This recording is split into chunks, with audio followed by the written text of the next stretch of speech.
Okie dokie. We are streaming.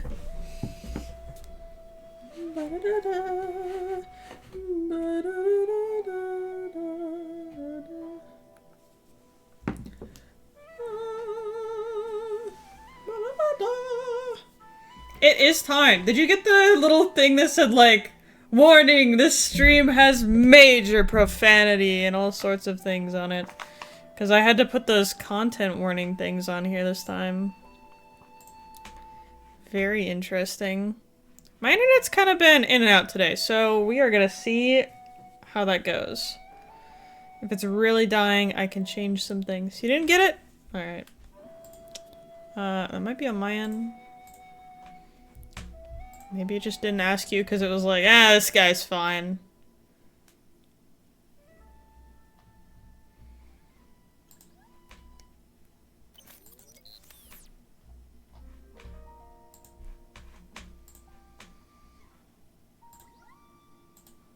Alright, I'll put those labels on when we get to that part. How about that? You want a sheep? I believe in you. You can get the sheep.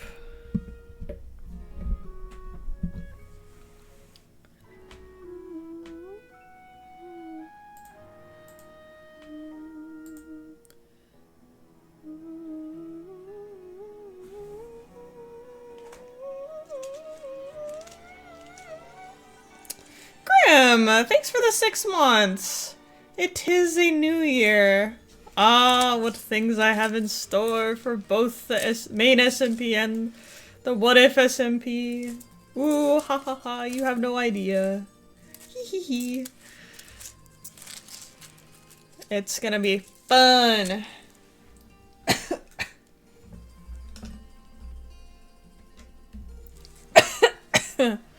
I apologize, I have a really bad cough for some reason. I don't know what the deal is.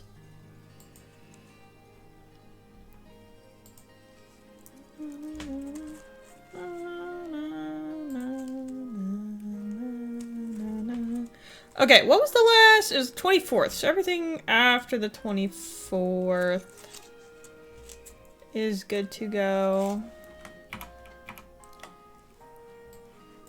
G-O-O-D-T... Wait. Good to go. G-O-O-D-T-O-G-O. Everything is good to go.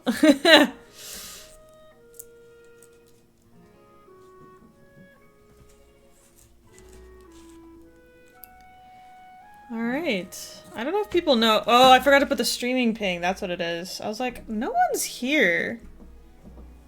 I gotta do that. Streaming ping. Hi.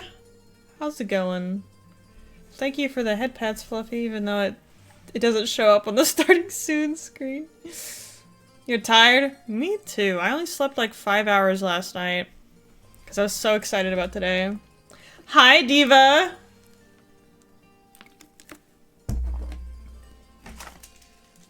want to hear Virgil say that now. Hi, Diva! Say it like that. Because you can't take anything like that seriously. Not that it's serious. I don't know what I'm talking about.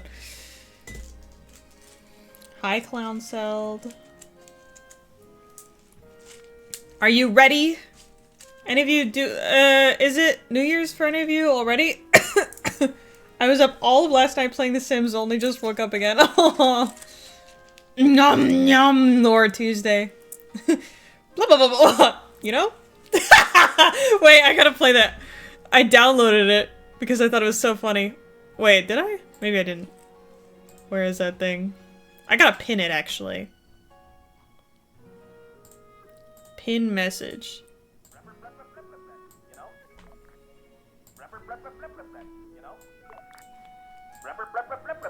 I need that as like a sound redeem on my stream. I could probably do it. Hold on. Let me open up sound alerts. Blah blah blah blah blah blah blah. You know? Blah blah blah blah blah blah blah. You know?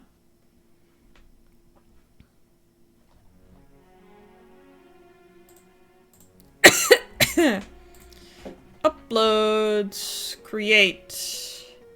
Drag and drop file. Next. Blah, blah, blah, blah, blah. No?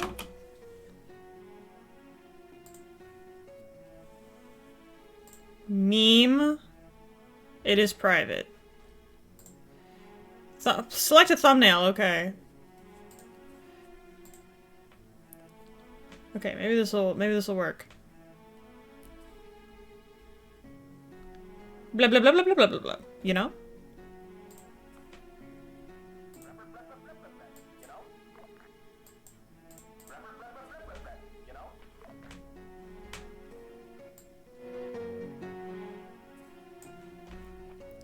Channel points. How many channel points should it be? 100? I think 100 is good. Add alert. Alright, it should be up now. You should be able to redeem it. You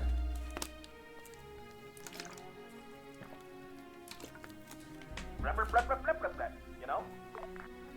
Hey, there it is.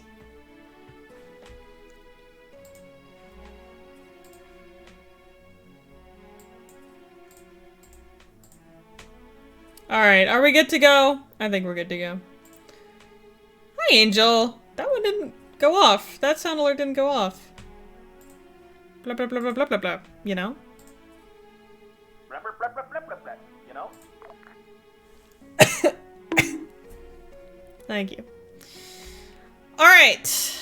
Let's get started. So we have over here. So we're gonna start with the regular SMP, the main SMP. I don't think we have any, no, this is from yesterday. Yeah, we have a new one here. Starting with the main SMP. Thank you for that. And then moving to the modded SMP. We're gonna see how that is going. Some good stuff. People are cooking. Should I cook up some lore? Because I forgot to do some. Don't worry about it. We got next week. We got the next year. We're good. Alright, the only lore sheet from the main SMP... Oh, also, I have to put on content warnings for the second half of the stream. So they're not on right now. So you should all be able to watch this without getting a little pop-up. But you might get a pop-up that says, like... I think it's profanity and violence. Because some of the... I just want to cover all the bases for any of the What If SMP is a little bit darker. Different universe and everything, so... Anyway. Lore makes me ascend to space. Me too. Let's look at the new lore sheets. I also apologize for my cough today. I don't know what it is. Yesterday, I started coughing like crazy. Virgil can attest to that. And I don't know why.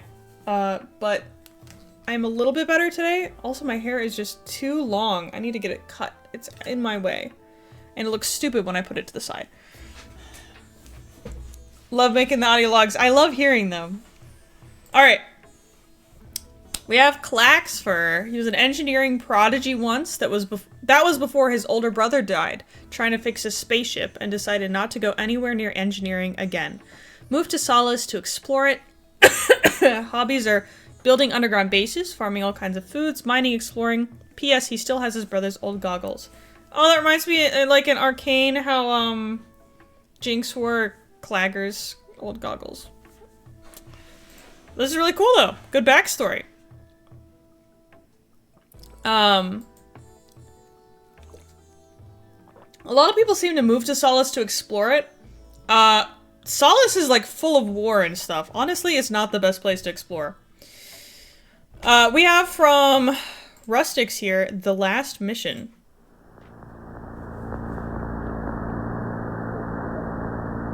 Sorry, I know the last time didn't work out so well, but the others haven't succeeded for me to speak to you. What's up? I just finished last mission's files and well, you aren't a good person to be speaking about this.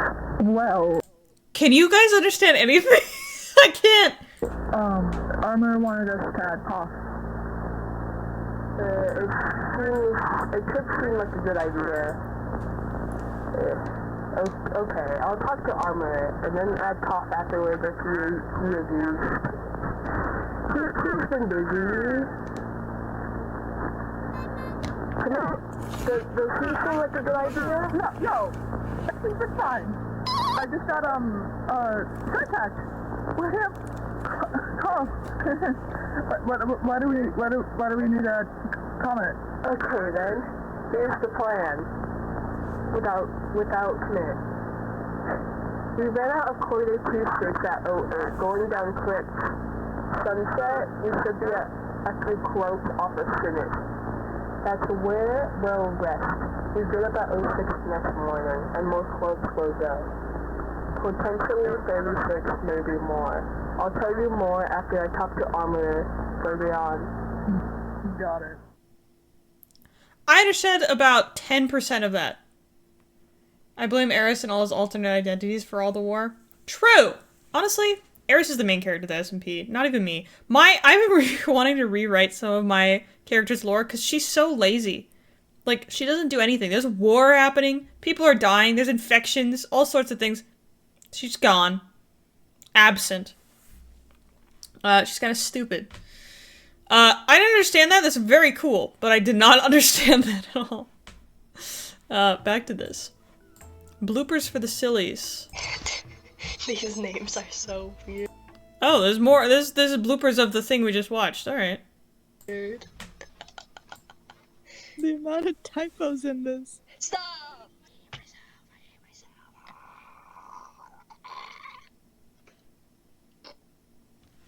I hate this. Okay, hold up. What? What do you mean quarter is quelt? I don't just say the words in the most monotone way possible, okay?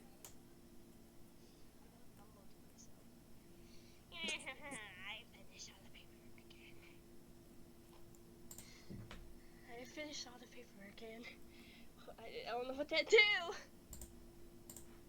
Okay, very funny. I'm not gonna watch all 2 minutes of that because it doesn't really have to do with lore. But I love voice stuff. I love audio, visual things. Very cool. Playing Roblox as I watch this. I have to play Roblox for work, and it's interesting. All right. My entire existence is masterful CGI. That's very true. That's why I don't actually do anything. From a holy bagel. Make that small. Put it over here. Entry 57. Destination Ragnarok. This has been happening since the first time a labyrinth... I just realized this music's a little loud. Maybe not. This has been happening since the first time a labyrinth had been looted. I was the first to get the Cortex circuit. Name may be wrong. I may only have had it for a day, but it was enough time for me to reverse engineer it and create my own model. My model had problems, though. It didn't work. I traded the original Cortex for a powerful sword with great magical abilities. I was lost, and let the project fester till I had all the right components. Later, Bulb made me complete challenges. I sacrificed myself so others kept going. The AI showed me the limitless potential to this project. I eventually obtained Nowhere Stones, stones that can hold memories of people. So I copied my memories, motivations, and skills. I had all the pieces to this puzzle. I went to the altar and performed the ritual. The sword, my Cortex, and my Nowhere Stone all fused into one. I had created Ragnarok, an advanced AI. I had to keep it stored away from Monocorp. Eris had gone silent and I didn't need his permission for this project. I left it in control of simulations on how to turn ROV into armor, Rovitanium into armor and tools. I suspect it's active now, listening, lurking, learning. I will return one day when my journey on this interdimensional crossroad is over. Ooh, scary robots. I feel like, my lights are a little bright. Hang on. Actually, I think it's a problem with my camera.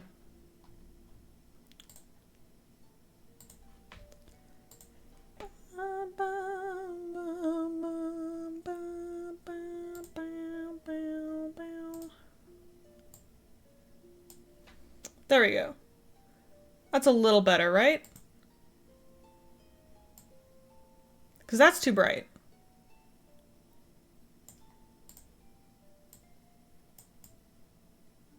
Yeah. There we go. Apply. Okay. It was just like a little bit bright. Anyway. From Angel! Was this right now you made this? With living on this other planet with my mother, I have learned that yes, there are certain places that used to speak in, what was it? Oh yes, parkour!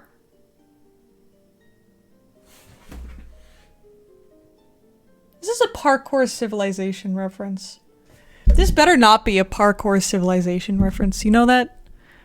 I will ban you from this server if this is a Parkour Civilization reference.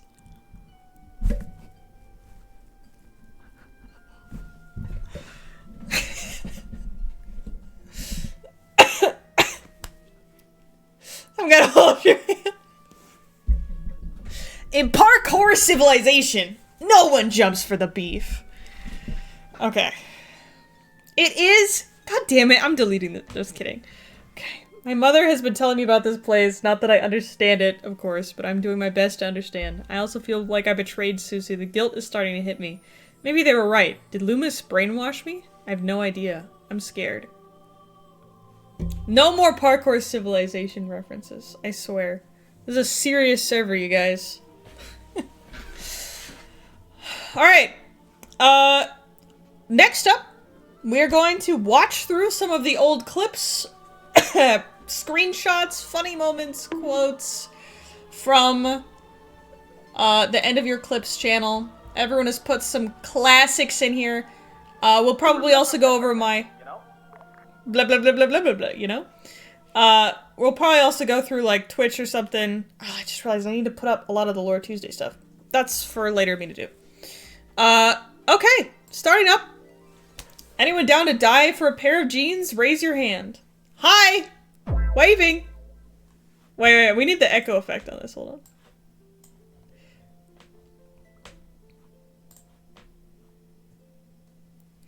Anyone down to die for a pair of jeans? Raise your hand. Hi! Waving! Hi! Shut up with the blah blah blah. Is this too loud? No. Okay. Get ready.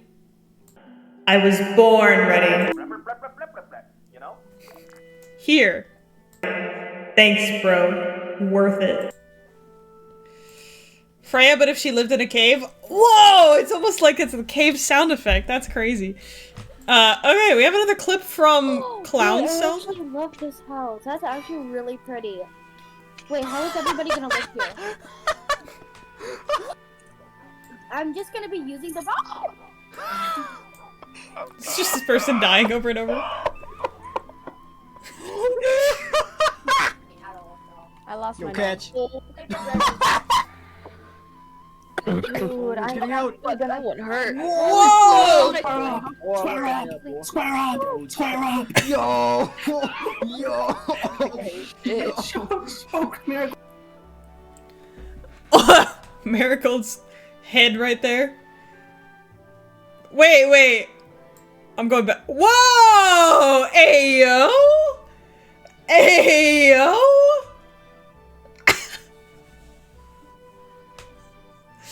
That's wild. Also, if any of you have more clips or anything that you have, like, drop them in here. I'll keep going. Quick, put up the content warnings! You're right! Oh my god! Did I find something I wasn't supposed to? Oh wait, you know what? We need a voice for EOCB8. Is this a good one? Oh yeah.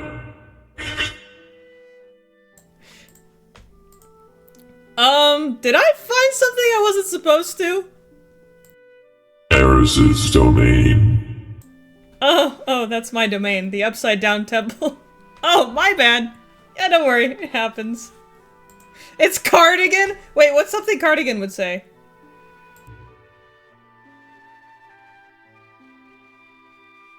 Wait! Oh, you're talking about, like, the voice filter that he does! Yeah! I hate you? I hate you, Fluffy. He must use voice mod too. Haha. Hello, it is me, Cardigan. Are you ready for the Sunday hog? Hey, never mind. Maurice! It is I, Maurice.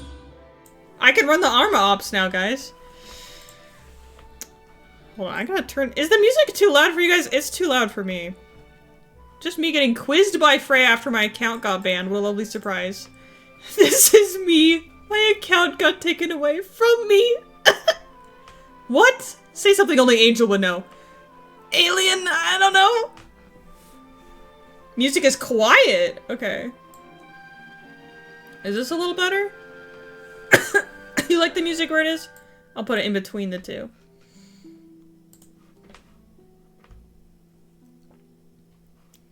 We got some pictures. I think this is from the end event. Aw, look how many people were there. Damn. There's Ball Cutter 29! It's Ball Cutter 29 in the flesh! This is such a crazy season. I mean, we're halfway through.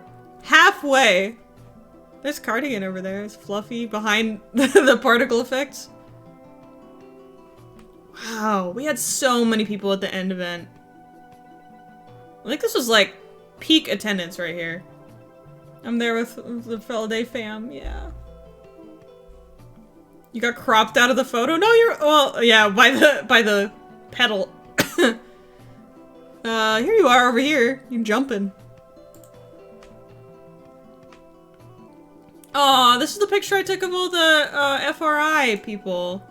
So cute. Everyone's skins look so good. Toby's in there.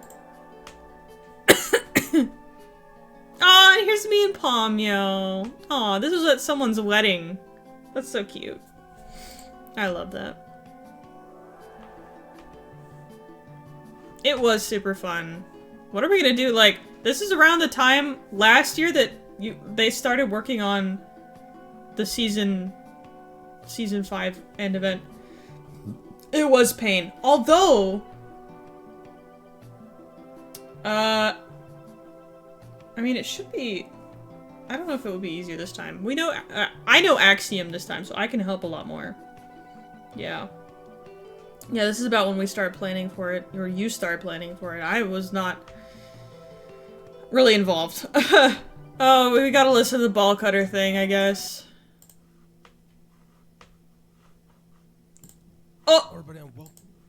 I don't know what that was. Here we go.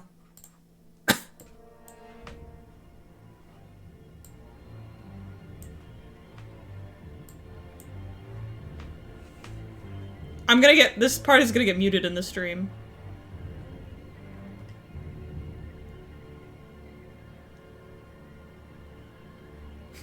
I still have this book. Slime Rancher. Ball Cutter 29, a mentally ill person. I have been banned from 4 other SMPs. The main one, Chunk Error SMP. I did human trafficking. I sold an ex of mine to my friend.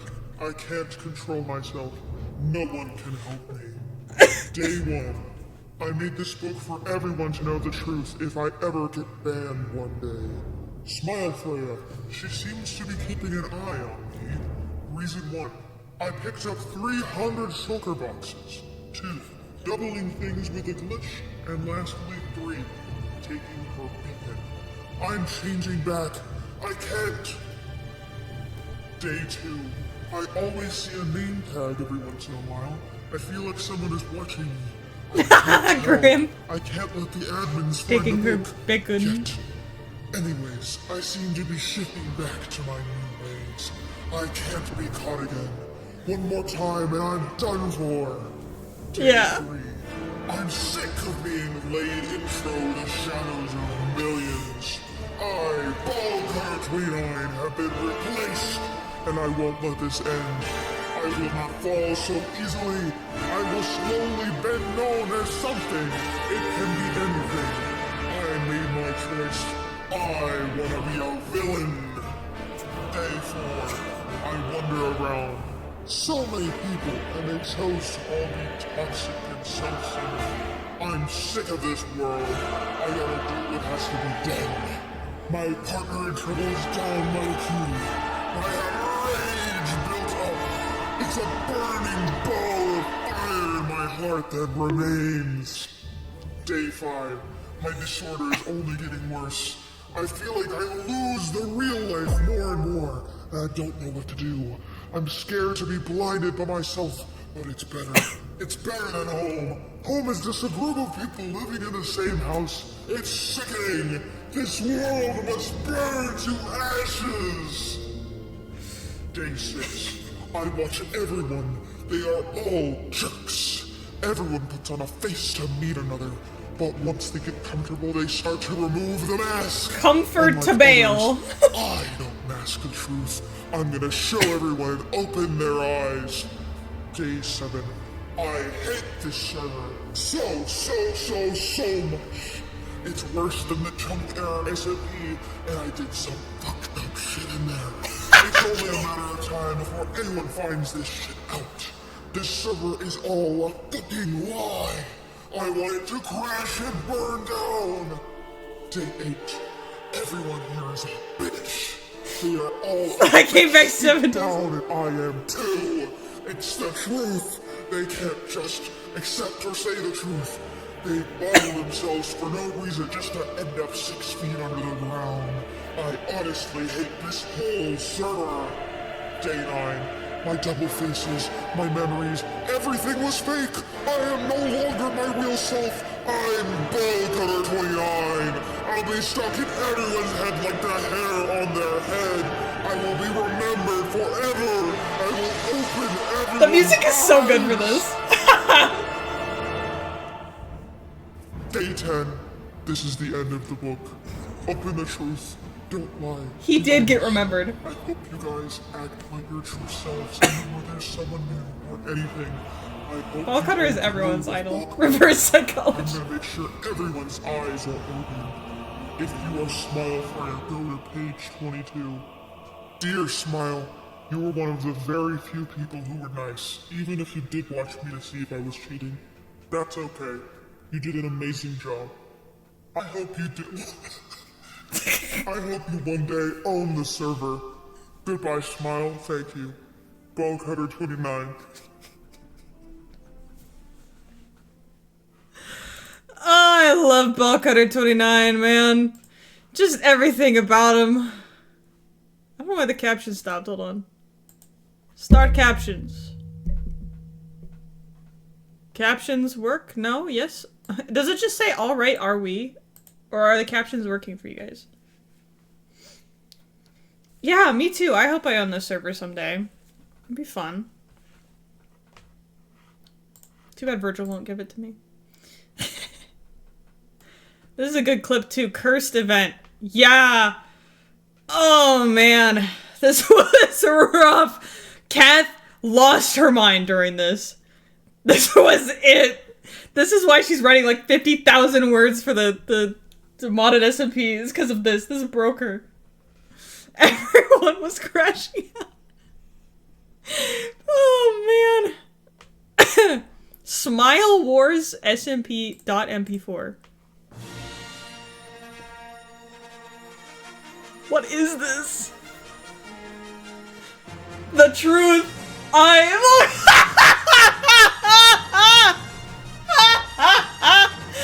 Oh, this is so amazing.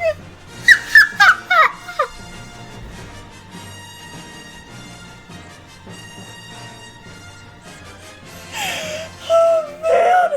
Okay. Oh man, this is my new ending to my stream, man. This is amazing.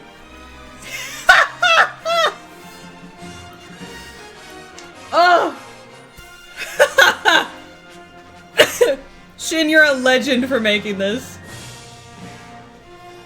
I'm gonna get literally banned from Earth from Disney for that, but You know? yeah. Yeah, exactly. I wish it was public domain. It's like 60 years, like it goes 60 years until public domain or whatever, or do they, I guess they probably renew it and keep making things or whatever. I don't know. There's some sort of thing. Where do you go if you get banned from Earth? The moon. Or Solace. We got another thing here. Oh, you blocked it with stick bug. I'm allergic to stick bug. How dare you?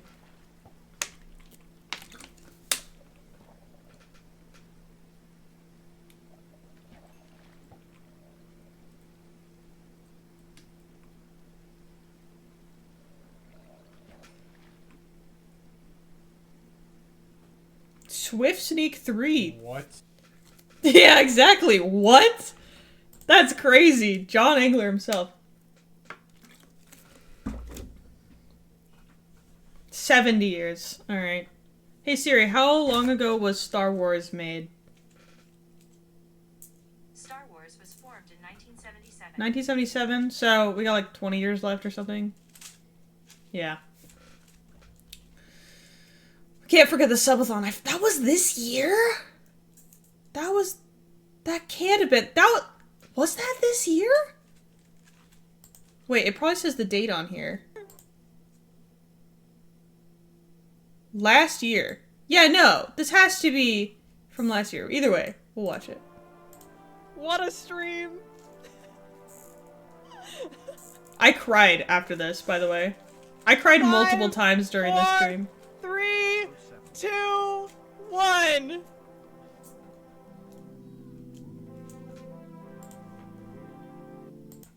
Yeah, as soon as I hit stop, I cried. Look at the date on your taskbar in the stream. Oh, that's a good idea.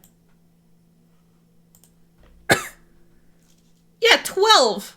2023. That was last year. Oh well. It was good. This was my favorite part, though. I'm not gonna lie, I'd eat your cake, Freya. What? Fluffy, what?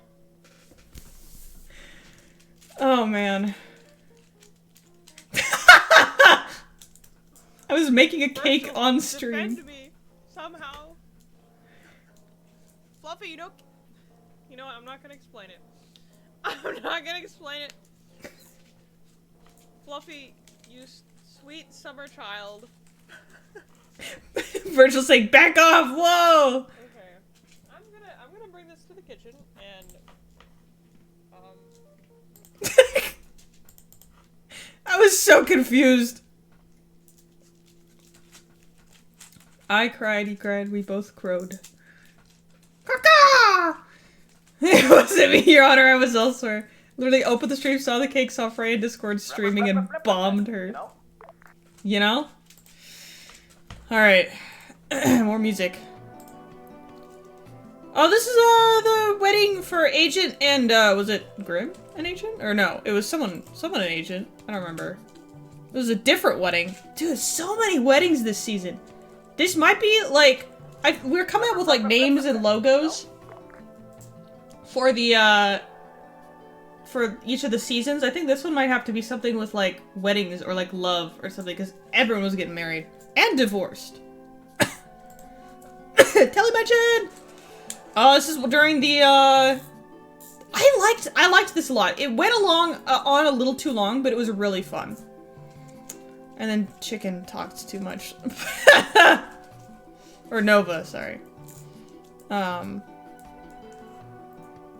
this was fun. Oh, this is when we got teleported back! Right! I thought it was the other thing. Remember being an alcoholic for a wedding? I missed the meeting room? Me too. I think that pink wedding is where Susu got married to Nat, and then they later found out they were cousins. That's awkward. Called this the Alabama season. I was an alcoholic the entire game. Oh, wait, we gotta play the... Where's the, I was 34 when I became a doctor. Here. I was 25 when I became a doctor, treated all my patients with care. 32 when I lost my license, call me with a fork, a knife, and open surgery. 27 I settled down, married the girl of my dreams. She ran off with somebody better, so I killed that cheating. I love that song. That's like my favorite of the ones that I made for the, all the characters. I need to do that more. I literally just got, let me show you all. show off my new dynamic mic. It has like a 25-foot long cable, and it's super nice. And the whole like setup for everything cost me like $300. But I have it now, and it's gonna make everything way easier. Why does Freya have so many bangers on her hard drive? Because I make bangers. What can I say? The microphone. Oh, Virgil. Virgil's sipping in chat. Someone throw the bonk on there. Hold on. I'm gonna put the bonk over Virgil's chat. Someone throw a bonk on him real quick. Thank you. I'm not a sip, it's true? Oh, no. Yeah. You gotta hit him with the bonk. Thank you. Okay. We're good. Oh, isn't that Kath? Mistress Mayhem? Poor Virgil. My head hurts. Aw. He's dead after all those what, Fluffy? Those what?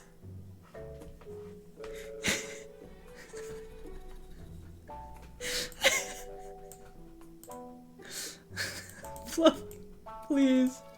Have mercy on all of us. Oh, man. Yeah, this is the factions meeting room. Blah, blah, blah, blah, blah, blah. You know? Ah, yeah. Good times, good times. Little something pig. Little eat pig. This is Michael. I remember going into Spectator and looking at that because someone needed to be teleported over there. And I was like, I'm not getting involved with whatever is going on here. Yo, CBA, stop talking about back shots in here. What is going on? Okay, thank you. Oh, Skelezinc. Tragedy. Come back next season. Harlow, they are not online in Minecraft. Oh! Munch. I like Grim bashing their head on the lamp. Real. Slavery. What?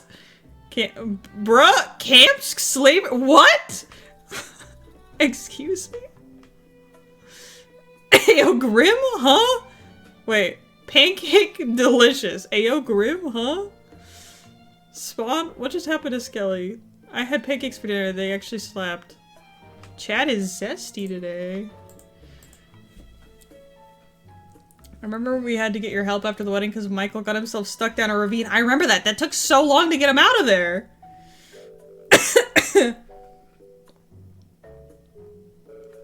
Alright, we got some more clips here. This is from everyone losing their minds. Does anyone have a totem? I wanna die. I was in math for like 5 years.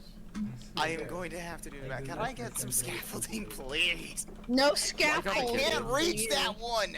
Kath losing her mind. I actually know how coordinate planes work. As do I, Pancake. As do I. Wait a second. We'll unlock it. I'm confused. So for this, it's wait. I will find your address. Wait. Oh yeah, this, I loved this. Those were my enemies.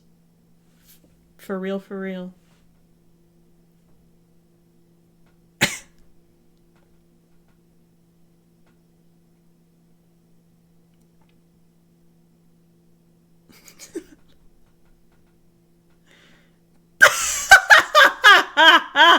The silence kills me. Just looking.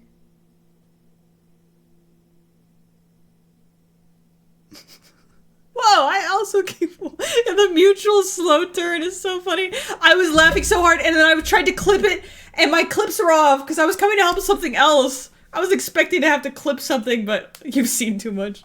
It was so funny. Oh man. I'm so glad you got that clip. Peak. Roblox head turning with concrete scraping. Wait. I probably... Hold on. Give me a minute. Give me a minute.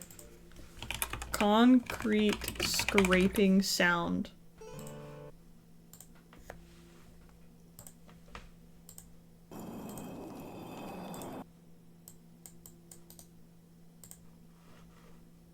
Those were my enemies. For real, for real. Remember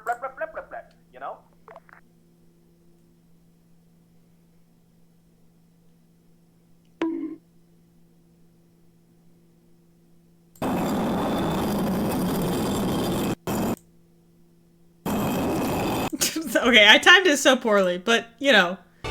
Blah, blah, blah, blah, blah, blah, blah, you know?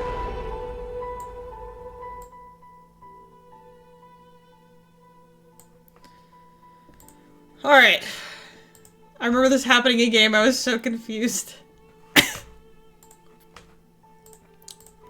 From Angel. I didn't mean to. This is child abuse. Sigh. How is this child abuse? Fatty? No! Not from Ball Cutter 30. That's not my Ball Cutter 29. This picture. Absolute cinema. Oh, this thing? I looked terrible here, honestly. I'm so glad I cut my hair. I'm sorry for all the chickens that I killed. Chicken 207, 114, 426, chicken 4. Oh, you know what we gotta watch is, what, like, robot divorces something? Like, abandons child? That one? Someone find that video and drop it in here. I want to watch that.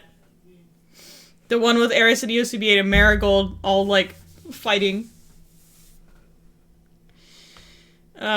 Fourth photo is Loomis thinking she scares people and is all-powerful. By the way, my profile picture is still anti-Loomis. Y'all better get on the train. Got this one of the twins check mark. I assume the surge was... Yeah, that is the twins, yeah. I assume the surge was caused by a time loop. Blah, blah, blah. So excited for the cube! Cube! Oob, cube, cube! Anyways, I'm excited for lore stream. Lore, lore, lore, lore. I've made so much OMG and so much more planned. I think it's time that Loomis gets a lore sheet. She's been waiting for me to make it. You know? Susu's infamous what tag! Thank you, Telemi. What? Loomis, are you saying that you're gay? It's okay, accept you. Be who you are. When did my child die? Guys, I think I need to be more active, Dad. I'm low-key giving abusive. You are on a list for the lab. Protesting will not be tolerated. The thumbnail. To travel back in time for that one. Oh, here it is! Here it is! Yes! I swear, someone said that y'all disown him. Well, y'all better go clear your names, because I think half the server thinks that y'all disown Marigold. Marigold has 5 parents. Aha! Had. We cannot care for a child with 3 other parents. EOCB8 was unaware, but he had almost nothing to do with our son anyways. That's crazy. That's crazy. I love the fart noises with everything EOCB8 says. Call me a deadbeat? I'm friends with Eris IRL. I talked to him about this at school the day after it was posted. You know what was the wildest thing? Who was it that, there's a Ball Cutter 29 shirt. Or no. No, it was the fish, it was the, like, what was it? The fish one. What's the fish merch? Back up, ho! I want to see the stars. That's the one. Spaceman, thanks for following. That one again. They got recognized at school. Someone was like, "Oh, you're on the Smile SMP too?" That's crazy to me. That's actually insane. Oh, hold on. My mom is texting me.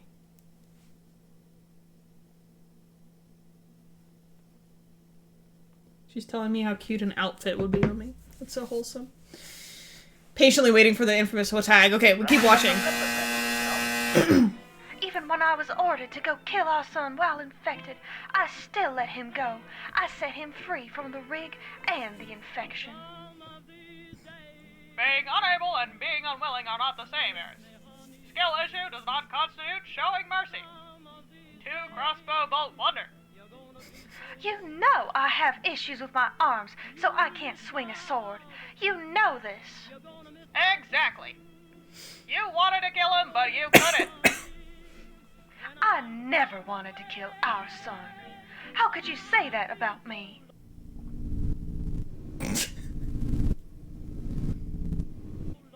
You're always so busy with your work and never have time for the family. And now you insult me like I'm some religious zealot, as if I would want to kill our son. I feel like I'm watching a telenovela right now. What happened to you? Don't ignore me. What changed? Was it the war? Has the loss of the Trudera been hard for you? I never should have brought up Brother Huawei again. Did you forget? You literally bribed me for the marriage, Eris. It wasn't a bribe. It was a gift. Something in every universe I have to bribe you to marry me. It was a bribe. I'm sure you learned to love me anyways, right? You wouldn't adopt a son with me if it wasn't. Coming out of nowhere, yeah.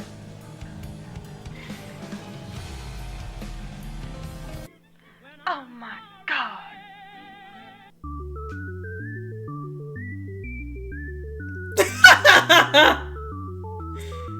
Yeah. Did you ever True, want tell me. in our entire time being with each other? Never once during the infection? Never once during our time on the Trudera? What is going on? Divorce arc. Not the Star Wars again. Disney's gonna kill me for this. Disney's gonna kill me for this. No, don't say that it's a divorce. Not Divorce now. arc. Are my mom and dad divorcing?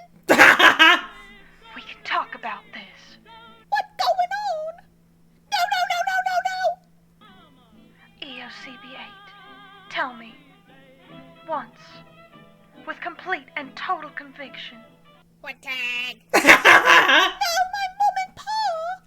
What tag? With complete honesty. Hold nothing back. Did you ever love me? Drop a what tag in the chat. Wake up and I hope you're dead. Dead like if I can guarantee Henry.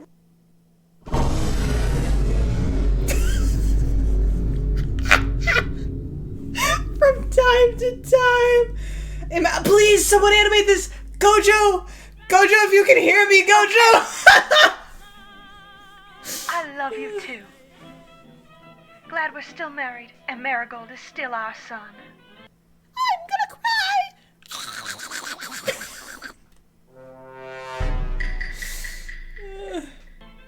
Right? Good shit. Yippee! You know what? Maybe I've been a bad spouse. I'm so happy! I'll plan a romantic date on the Orthocana, bombing the radicals with you. Oh, Dad is abusing me again! I'm being beat!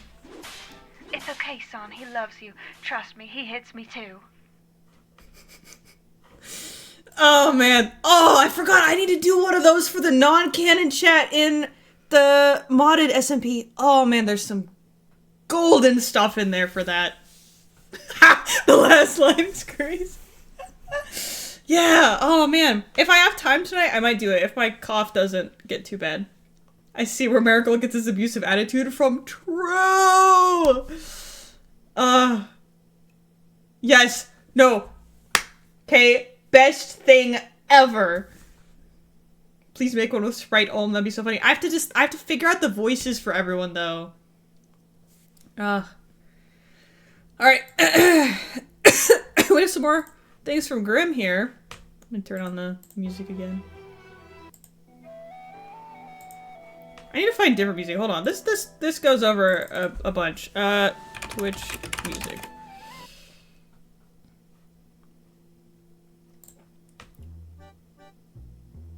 I'm feeling lo-fi, honestly. Let's do, like, gaming lo-fi beats.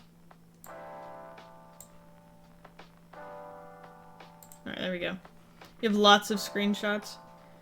Show the masses the voice claim video. So true! So true! I'll do that right after this. Because I think this is it, unless anyone else has end-of-year clips. Fish. Oh, right! I trapped everyone in here and dropped a bunch of COD. I made some pun about it, too. Oh, damn. What was the pun? Call of Duty? That's a good one. But I made some sort of pun. I don't remember. It was something about being in a box and, like... Yeah, it was chaotic. Oh, there's 4 of them. Time-bound box for the naughty. Wait. I escaped Minecraft's Minecraft's greatest prison. Crim hitting agent. That's classic right there. Oh, this is cute. The particle effects. Aw. Damn, it sucks seeing, like, screenshots and stuff and being like, yeah, that person got banned. Ugh. Makes me so sad. He's fine, don't leave him alone, don't fight him. Please don't feed the animals. Everyone's sitting in lava, just vibing. Boxed like a fish or whatever. No, it was something with specifically cod. I don't remember. Yeah, exactly, Kath. Most of my screenshots are bad people. Yeah. Well, certain people can come back next season. We're always chill with people trying to come back unless they're perma-banned. Then no. There are very few people who are like perma-banned. But most of the time it's just like a season ban. Marigold on Fire just seems like it would happen more often. True. Is this the marriage? Marriage and then cod.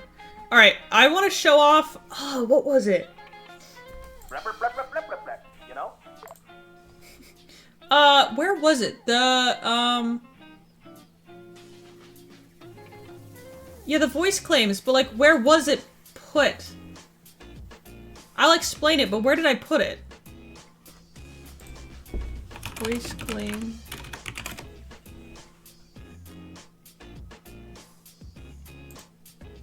Okay, here we go, I found it. Let me pause the music. So, everyone has a character, and I show the character sheets here so you can see. Everyone has a character on the modded SMP, and I went through and found what I personally think everyone sounds like, except I forgot Elguaz, which is Schwaggle. And I think that he sounds like Aurelian Sol. Are you the heavens drag on? Or like Sokka. Huh? Well, la-dee. Yeah. Anyway, watch this. You want to see my name in the obituaries? Or do you want to be a hero and save my life? Okay, we'll find somewhere better. It's just palm you. Night, Alice. At least you'll be safe and dry. I do so enjoy explaining things to idiots. I could kill them all, but it would be far crueler to show them that I am right. Bodies decompose after 12 hours in acid. There's no reason I know that. Let's take from them what they took from me. Everything. It's your fate, just as it's my fate as a Von Karma, to achieve total perfection while people like you fail. I tried taking it apart and it nearly killed me. Whoever built it knows exactly what they're doing. This and she. Arcade reference! Oh! I do not sense the taint of indoctrination upon any of you. Unlike the other that passed recently. Perhaps there is still wild to me that I'm a horse. The moon is simply magnificent tonight. I'm sorry. We mustn't squander it. Come, join me for a moonlight stroll. I won't take no for an answer. This is canon. Synthetic humans. They're mostly organic, part machine. Somewhere along the line, they became more than just constructs. They think, they feel, and they act just like you and me. Understood. But maybe... Glory to the Volibear, the thousand-pierced beast. Give my people the resilience of your wilderness and the fury of your storm. That's what you are. They only see you one way, no matter how hard you try. You gave it a good shot, though. I gotta hand it to you.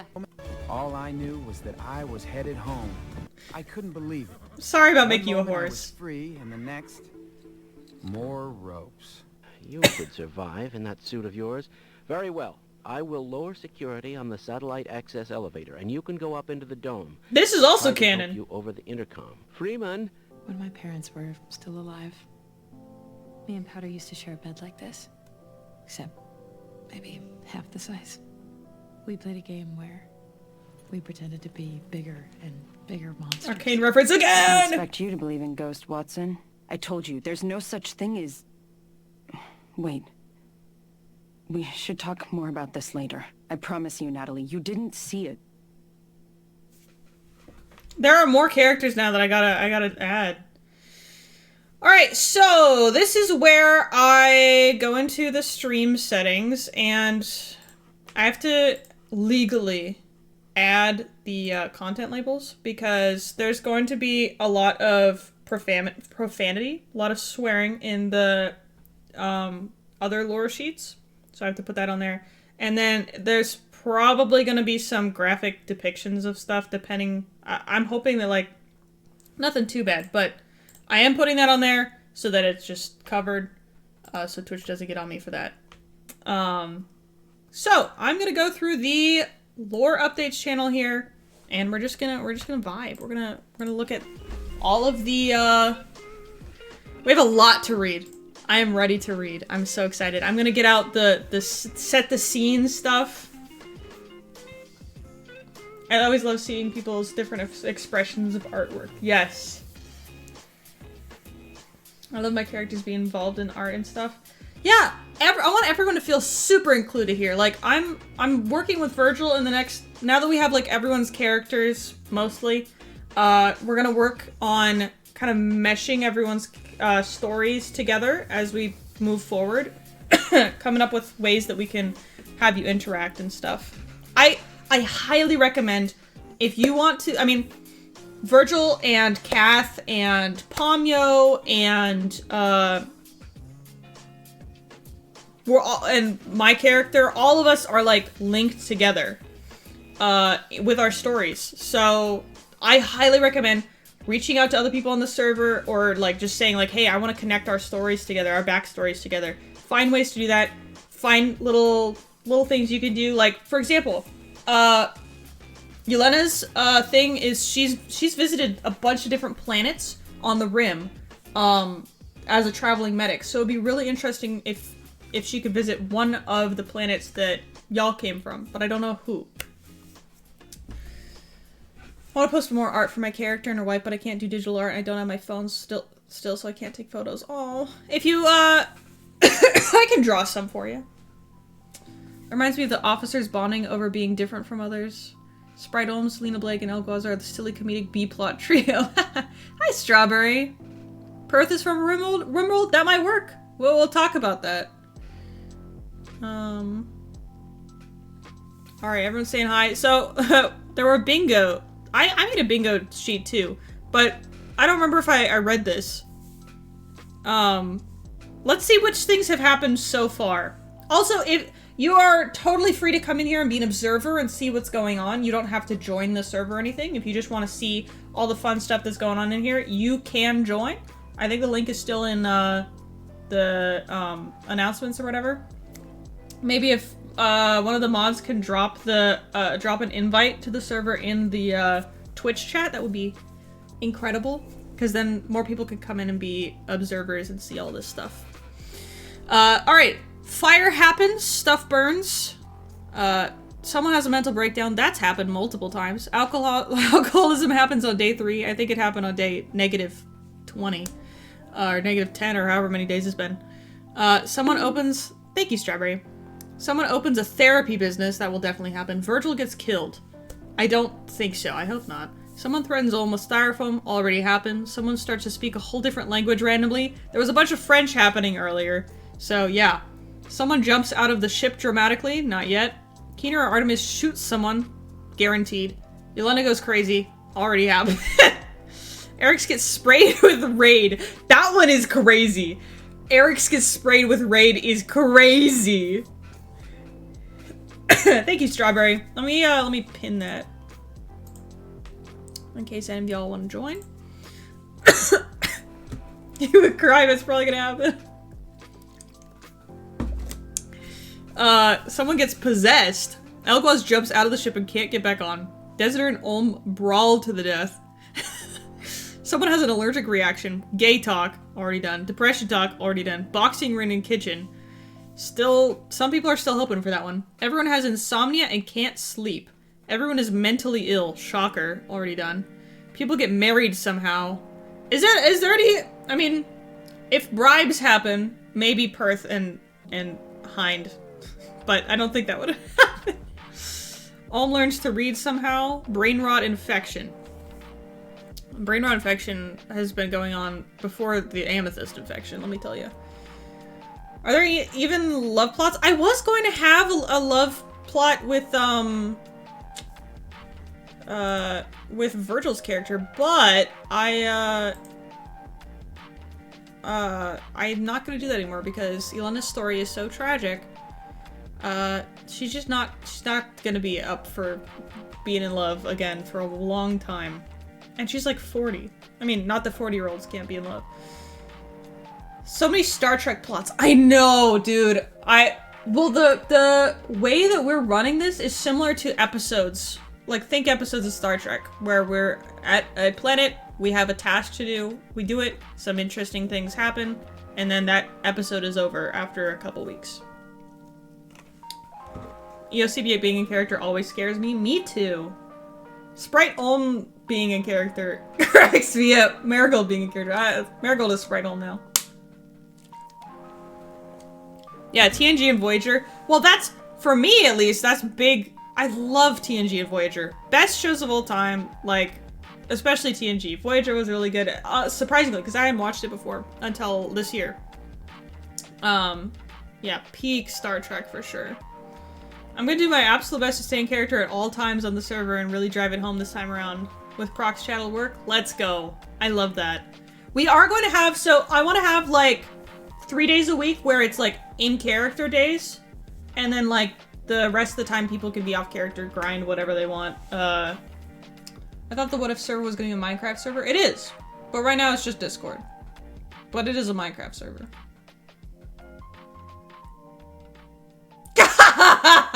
Strawberry, you can decide whether Kath is allowed to say that. Added permitted term. Fluffy added permitted term. That's funny. Okay. All right. We already read that last time. So the 25th. Ages of all the main crew members. Virgil is 37. Reed is over 300. Rixvex is 50. 25 in own species age. Keener's 30. Usually, how old's Perth? Or do we not know? Duvall is 40. Ilona is 40. No clue. Eris was in here earlier. Junior Medic and Chief Technical are now... There's 2 Junior Medics. Fluffy, or Meyer, and, I think...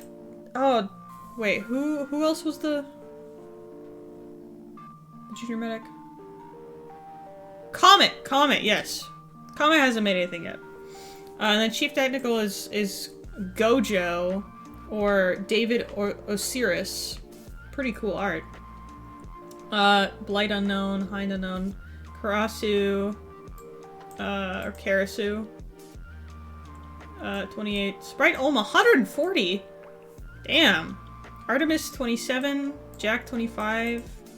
Dalman, 29. Albrecht, 27. Blake, 25. Creamer, 63. And, Unknown on Elguaz. Hind's a tad assorted. True! You're fixing? What was fixed?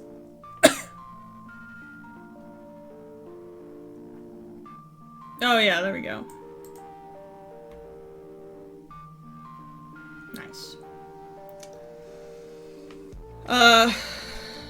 Oh yeah, this is my website that y'all saw before. Not really much has changed on here. I will read a little bit of my story later.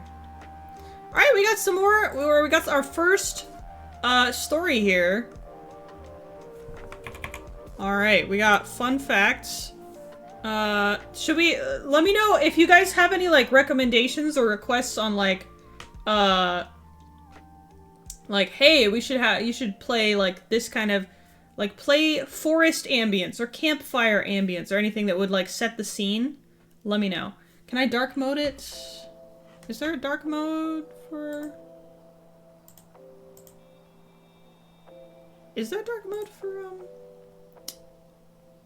Google? It's Google Drive. Oh, yeah. Sorry. I could put a filter on it. Hold on. I might be able to invert it.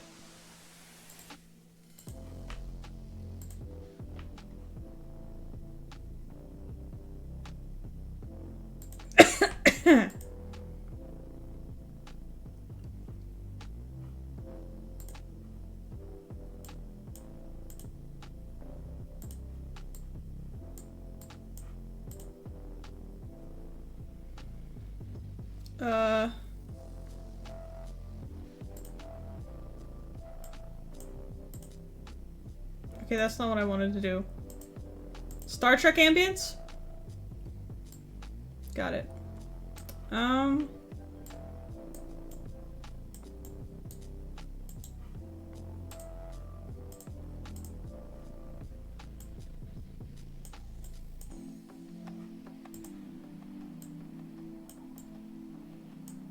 can like try to do this. Is that a little bit better?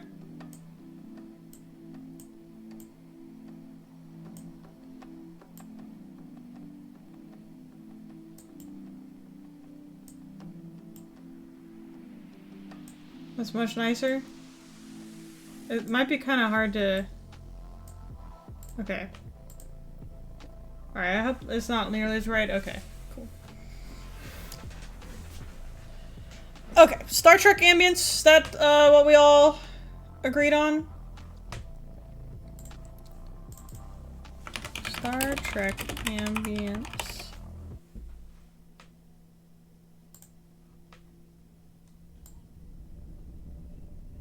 Oh, yeah. Listen to that. That's a classic right there. I could listen to that all day.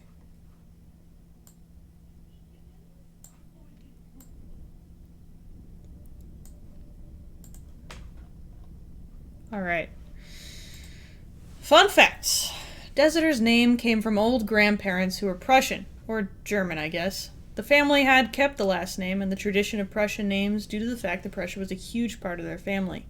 His family is quite small, having 2 parents, himself, and an older sister that also had joined the military beforehand. But because of her leadership role, he hasn't been able to contact her in years. She is 7 years older than him. He doesn't know if she's alive or not. He talks to his family in half German and half English, saying simple lines, "Hallo Mutter," "Hallo Vater." I can't do that. But then continuing in English in more complicated conversations. Desidder rarely has empathy. Being autistic, he doesn't know how to control his emotions or tell between them. Due to that, he's often seen as emotionless or rude.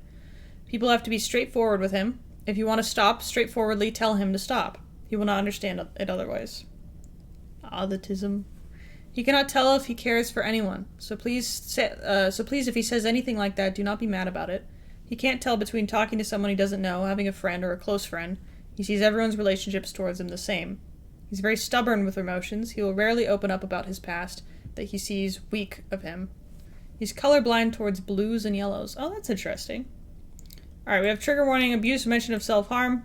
If that's not your thing, I guess, I don't know, wait 5 minutes? Are you gonna be reading the character sheets in this stream? I can, yeah. I'll go through them. Now that we have, like, more of them, I'll go through them. Knowingly, he was born into a military family. As a toddler, he wasn't given much, and their house oddly lacked color. Like he even noticed, though. The only times he could do anything without thinking it was at school. But even though his parents had told the teachers not to forgive him for anything, if he did anything wrong or did not get a good grade, they would have to punish him. Obviously, most teachers didn't go with this, but some did. Growing up, he learned anything he did wrong would get him in trouble, either in school or more horribly at home. He was often forced to not cry in front of his parents at all, especially in front of his older sister. He thought he could trust her, but his parents' manipulation had already happened to her years before. Probably why she didn't, talk to her family. Why she cut him off. He was often left alone as a child. His parents were busy, and even though the parents didn't see this as wrong, it was horrible in his eyes. Just another punishment for existing. Anytime he cried or showed weakness in front of his parents, they often scolded him of how childish he was, often hitting him to show that whatever he was crying about wasn't the worst. He would be hit, slapped, starved, and often left in rooms in his pool of tears, barely even breathing due to his sobbing. And dare he cry loudly, which would even make it worse. His anger grew, and he often had anger issues growing up. He had no friends. Anytime he did it, his parents would shove themselves into the friendships and say awful stuff. He couldn't vent to anyone, nobody. This continued for years, and his parents' manipulation had only grown stronger on him. His sister left for the army at age 14 for him, and even though she rarely helped, he truly felt lonely and helpless now. Oh, so he was 14 when she left. That makes sense. I was like, what? Damn, joining the military at 14? It's a little young. He often thought of self-harm, but that would be weak of him. He thought his thoughts slowly had been manipulated to make herself useful, not to show weakness. That he had to be perfect.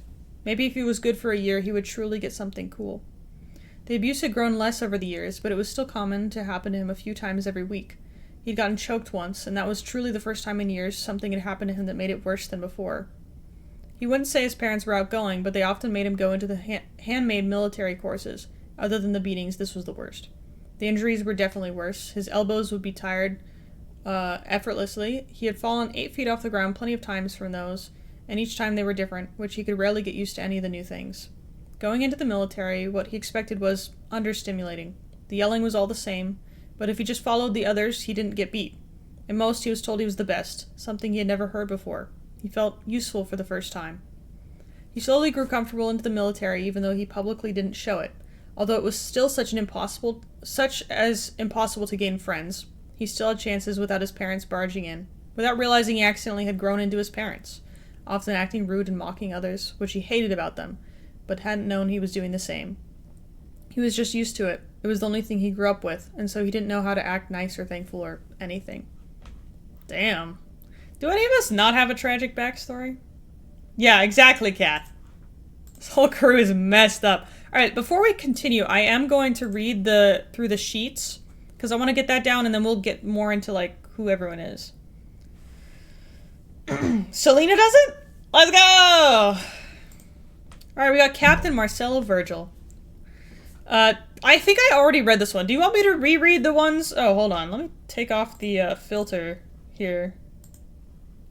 Make it impossible to read. Do you want me to read the ones that we already saw? Or, read them all? Alright.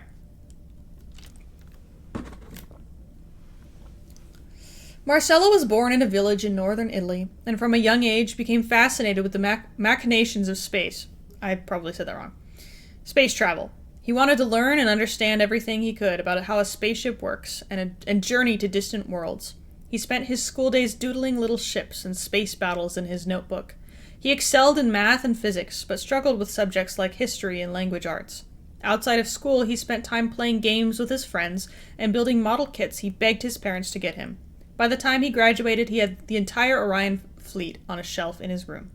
Marcello was the kind of person who had an eye for detail and knew exactly how to achieve his goals. The tone you used to read Desir's story made it so sad. Well, it is sad. That's why I read it that way, because I was thinking, oh, this is so sad. I was sad. It is a sad story. Is it too late to change my mind and become a civilian? Go ahead. You can. Who is there? Get out of my face. Is it Spawn or someone? Marigold? Okay. By the time he was 16 in secondary school, the Navy approached him because they saw a bright young mind being wasted in his classes. Marcello had developed a tendency to ignore his schoolwork because it was boring to him. The school administration tried everything. Just a Mudkip. Hello, is that Televi? I don't remember. Or no, Mudkip, like, Mudkip?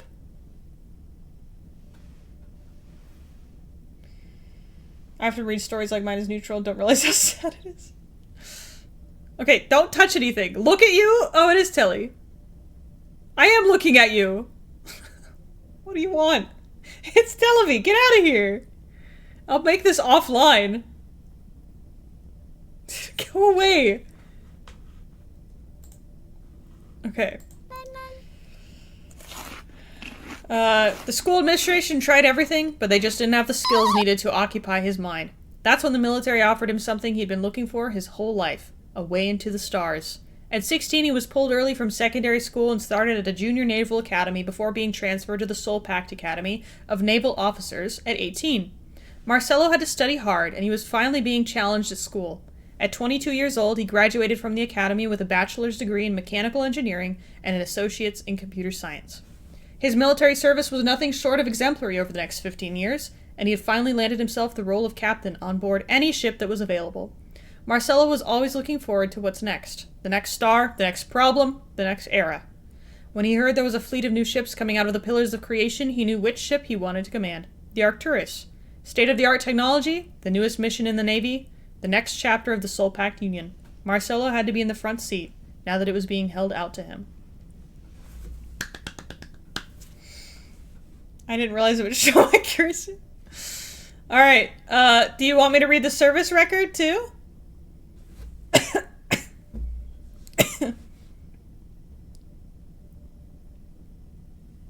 Up to you. Well, we already read it before, so we'll skip it. We have the card for Amelia Reed. This one you can't put your mouse over. Ha ha. I think... I don't remember if... Palmio, did you say there was anything specific you wanted me to read from here? Or you were just worried about length. I think that was what it was. I can turn on the, this. How do you do the different pages like that? This is a card. I don't know. I don't know anything about card. I used, a different thing when I made my own website for mine. Yeah, don't worry. We're here until 9 p.m., so we got plenty of time. Born over 3 centuries ago on Earth, Amelia was struck by a fatal necrotic disease that ravaged her limbs and nearly consumed her heart. Her survival seemed impossible until Stardust, an experimental treatment developed by Techna Industries, offered her a slim hope. Desperate to save their daughter, Amelia's parents made the heart-wrenching decision to entrust her to the corporation. Within the cold, sterile confines of Techna's facility, Amelia endured relentless and brutal experiments. Her left arm was severed, and much of her upper left torso was removed and replaced with cybernetic components. Amelia's body proved uniquely capable of enduring prolonged periods as a fusion of organic tissue and machine. This resilience became the foundation for a groundbreaking process designed to enhance the longevity of Techna's cybernetic drones. These augmented beings were sold to mercenary organizations and pirate cartels, and used as expendable labor for various illicit operations. The only human companion Amelia encountered during her childhood at the facility was Evereska, a former test subject who had suffered the same brutal treatment before her. In accordance with the corporation's cruel protocols, each new subject was required to learn compliance from those who had already endured the experiments. Evereska, deemed unworthy and a liability at the age of 17, was discarded, like so many others, and left on the remote ice planet Quarinova 8. Struggling here. With which Techna believed to be barren and uninhabited. Against all odds, Amelia and Evereska were reunited years later. Together they became leaders of a resistance movement, committed to rescuing the cybernetic victims of Techna's experiments. Evereska, whose remarkable technical expertise was born from years of hardship, took charge of developing the technology necessary to carry out all of these rescues. However, the harsh conditions of Quarinova 8 had left Evereska with severe frostbite, causing permanent damage to her extremities. Although the frostbite did not lead to full necrosis, it left her limbs partially lifeless and highly vulnerable to infection. Despite these disabilities, Evereska remained an essential part of their operations, while Amelia continued to lead the charge on the front lines. Amelia's unwavering resolve and her dedication to rescuing the victims of Techna's program transformed her into a living legend. By the time the government located and shut down the corporation's mobile facility, the number of lives she had saved reached into the millions. Damn. Her tireless efforts turned her into both a symbol of resistance and a beacon of hope for those who had suffered under the corporation's cruel experiments. I need to write a folk song about her. Despite her fame, Amelia is known for her off-putting, enigmatic nature. The mental toll of living for centuries, compounded by the trauma of her past, has shaped her into someone who prioritizes action over words. Nonetheless, she has cultivated a loyal following of cyborgs, former test subjects, and others who share her deep sense of compassion. In recent years, the cost of Evereska's medical care has escalated. prompting Amelia to send a large portion of her earnings from naval expeditions to support her friend's ongoing treatment. Their bond remains unbroken, and Amelia's service in the Navy has prepared her for the next chapter of her life. Now as the commanding first officer aboard Arcturus, she is resolute in her mission to continue aiding those in need. While retirement may lie on the horizon, Amelia's unyielding drive to make the galaxy a better place remains as strong as ever. We have some lore snippets. March 18th, 2175, 16 years old. I felt the sharp, unmistakable ping from the government's new comm device, the one they'd surgically implanted into my mechanical arm without a second thought. They did it. They finally found her. My heart skipped a beat as the message flashed across the screen. One of the search and rescue drones had located her, on Quaranova 8, the coldest, most barren planet in the system. They had dumped her there, like some expendable piece of scrap. My stomach churned violently. How could they? How could they leave her to die in a place so desolate, so unforgiving? My sweet Evereska. We arrived on a separate shuttle, and as the hatch opened, the weight in my chest grew heavier, crushing me in ways I never thought possible. There she was, her skin an unnatural shade of purple, frozen to the core. She barely resembled the woman I once knew. Her body was battered, cuts and bruises marred her skin. She had fought, and fought hard. My heart broke for her, but it wasn't her I was disgusted by. It was what they'd done to her. What they'd done to us. They thought they could just abandon her, expect her to die here alone. But no, this moment, as I looked at her broken form, was all I needed to know. I wasn't going to let this be the end. Not for her, not for anyone. I was going to spend the rest of my life saving her, and saving them all.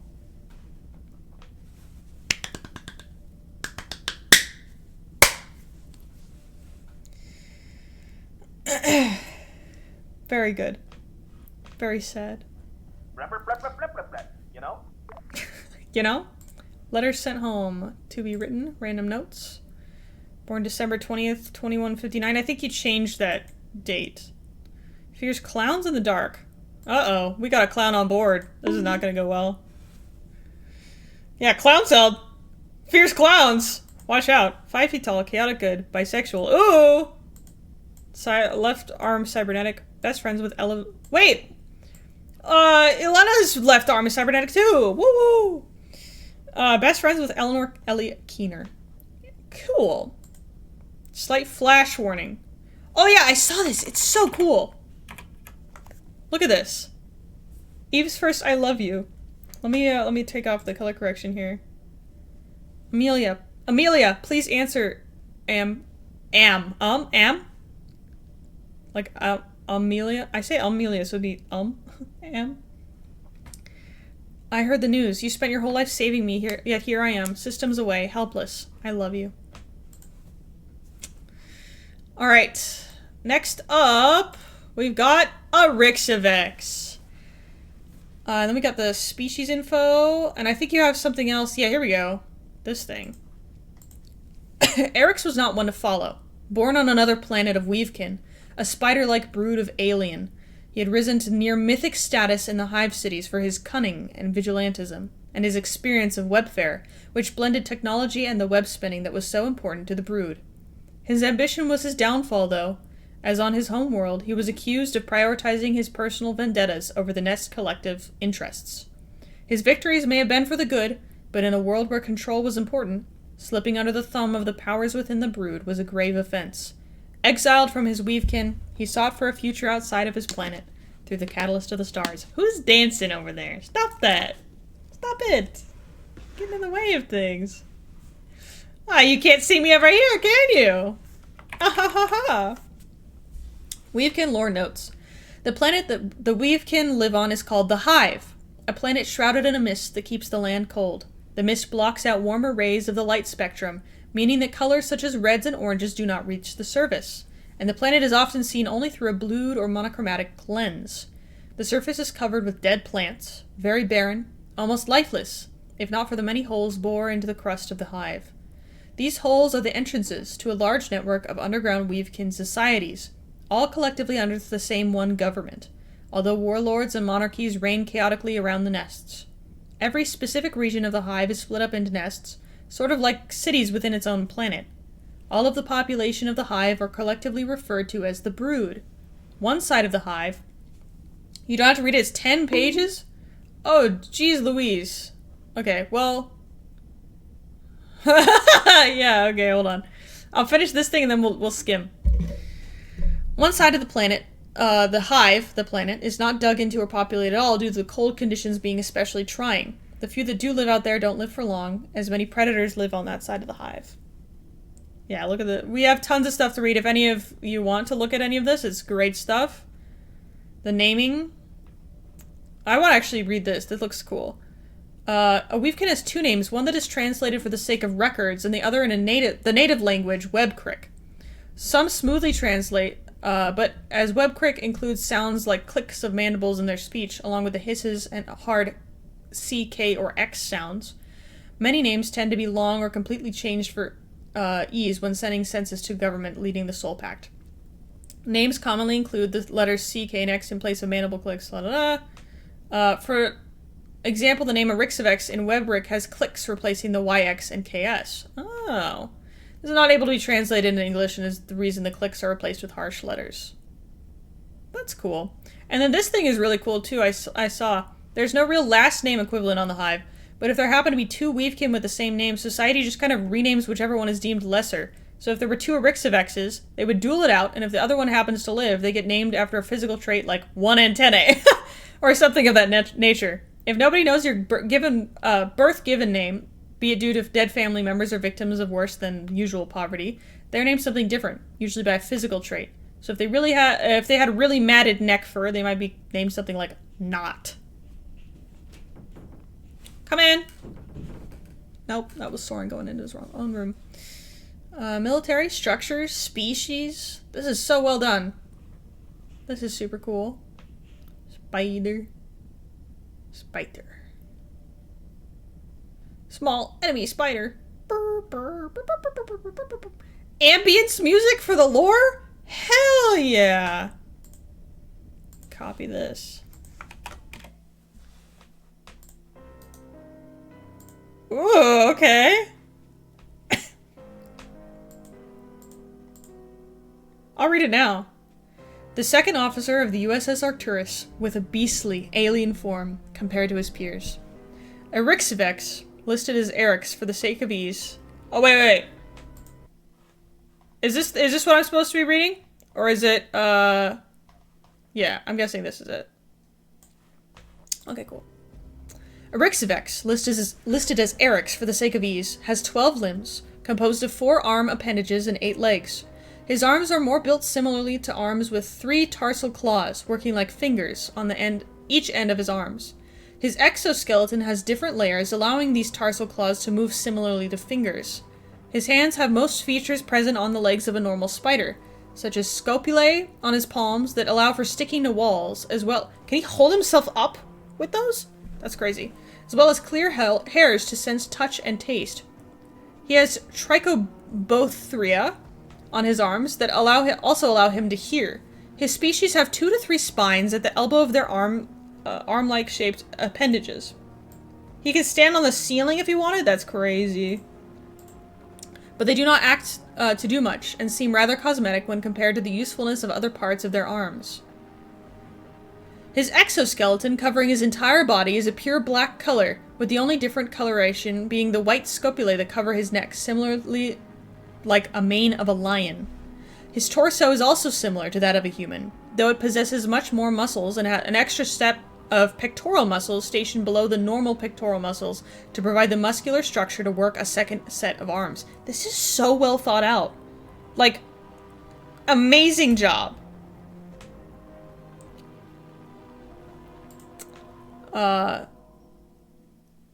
There's also a dent in the exoskeleton where the navel is, albeit grown over by exoskeleton in his youth. Am I supposed to loop this one track or the whole playlist?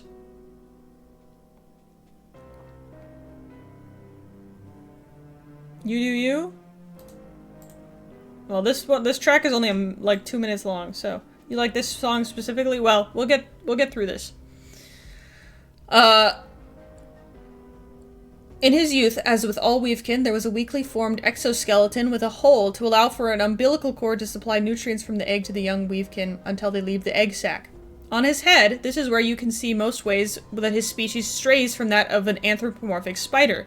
His head has a set of mandibles, as well as a set of fangs, lacking chelicerae, replaced by sharp mandibles that have a joint and can hook inwards. Oh, okay. Looks freaky. A Weavekin head compared to that of a normal spider. His legs are entirely the same as that of a normal spider, just bigger to accommodate the size of a normal Weavekin. He possesses 8 legs, 4 on each side, and they lack tarsal claws, rather than ending at a sharp point, perhaps due to all of the tarsal claws fusing to one sharp point at the end, allowing for sharp turns, stops, and it hurts when he pokes you. This is common for many Weavekin. His abdomen has 3 spinnerets, though the amounts can vary between any Weavekin depending on familiar factors. The 3 spinnerets are clustered around the posterior end of his abdomen. The web formed from these spinnerets are usually used for dragline patterns, and are 1 inch thick in diameter. They can be easily broken but are very sticky, as orbs of sticky substance dot the web and make it harder to get the web off of you whatsoever. To talk about general information, he stands at 8'8", and can crouch down to walk on all 12s, which makes him significantly faster and more agile. I would cry. I would cry if I saw him crawling at me. As for external features such as his armor, his face is not visible from under the armored mask, leaving a black void. If you shine a flashlight, you'll see tons of spider eyes, like 100. Oh! No! Horror set game on the Hive planet when for real. Ooh. His personality stands on its own, not influenced by what if's plot in any way, and I have no idea what's going to happen in the plot as of now. Eryxevex is keen and ambitious. His morals lie mostly in his own self-interest, but if you could classify him as anything, the closest definition would be lawful immoral. If something helps him, he will usually go to great lengths to get that and secure his goals. Alongside this, he has an inflated sense of ego, and a need to feel valid and manly, even brutish, as those are the favored qualities of his kind. Embracing this, he can come off as aloof and show-offish in public, but where he really shines is behind the scenes, where he shows a much more We've been stick-bugged. Forg. Is the music too loud? I hope not. It seems to be fine. He shows a much more conniving and conspiratory side to his personality. As a cunning and strategic warmonger with a sense of pride, he can be very dangerous at times when he is very close to his goal, shedding his facade to reveal his true colors during these moments. Relating to the USS Arcturus crew, his primary goal is to secure a point of power as the first officer or even the captain. He definitely enjoys the company of the crew, but he holds a general distrust for everyone, partially due to his instincts, but also partially due to the fact he doesn't plan to have any reasons to not act against them in the future. He wants power over an expedition that could prove monumental, but he is willing to do what he believes is for the greater good to secure such a position. He is morally gray, and there are definitely times where he can seem cruel or brutish, but he excuses his own actions for Weavekin culture as different from that of other planets. He envies other planets and the lifestyle of others. They were graced with peace, or even golden eras, so why had fate intervened in the peace and prosperity of his own planet? With the efforts of the Soul Pact, combined with the chaos between the different regions of the Hive, a whirlwind of destruction was brought down upon his planet, his people, and it was present in all aspects of life. In the chaos, Eryxevex was left with the burdens of his upbringing, alongside so much rage. Towards his own kind, the structures that made up his planet and its government, and towards the very people who upheld that structure. It's a little loud. Angry at the governments that clashed on his planet, the ones that brought war, the ones that he noticed caused issues, Eryxevex strayed from the usual Weavekin path of joining their military forces, the very ones who would stifle any outbursts. Instead, he spent his time on the planet leading a band of militants, laborers, and other skilled Weavekin to hunt down political forces and start rebellion within the warring regions of the planet. With a kill count of many Weavekin, he is very controversial, as some see him as a savior for killing the corrupt politicians and upper class, while others believe he is just another criminal causing strife within the planet. Known for his breakneck pace in hunting down his targets, and his cunning that has gotten him out of many near-death situations, he is a legend on the planet, and basically rendered famous within his home region, Sephrix. Despite it being widely known that he has been forced to leave the planet, faced with death from within his own group, as he was found to care more for his own interests rather than that of the rebellion itself. Feelings towards others. Virgil, neutral. Amelia, positive. Keener, intimidated by. Perth, negative. Yelena, Meyer, David, stay on Hind and 3. Sora, all neutral. Sprite, Olm, positive. Phoebe, neutral. Artemis, negative. Jack, Shiro, Dexter, Lucas, Selena, and Kraymore, neutral. And Elguaz, positive. Very nice. 300 pounds. Jeez. Credentials: Bachelor's degree in Military Science, Bachelor's degree in Civil Engineering, E8 First Sergeant in Infantry, Field Artillery Officer within the Field Artillery Branch. So cool. So cool. Amazing job. I need to get some water. I will be right back.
Alright.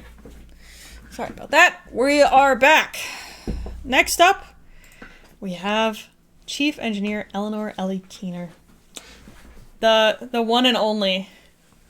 What all do you want me to read from here, and do you have a type of ambience that you'd like me to play during this? Because there's gonna be a lot. Well, I mean, I don't know how much you've decided to reveal.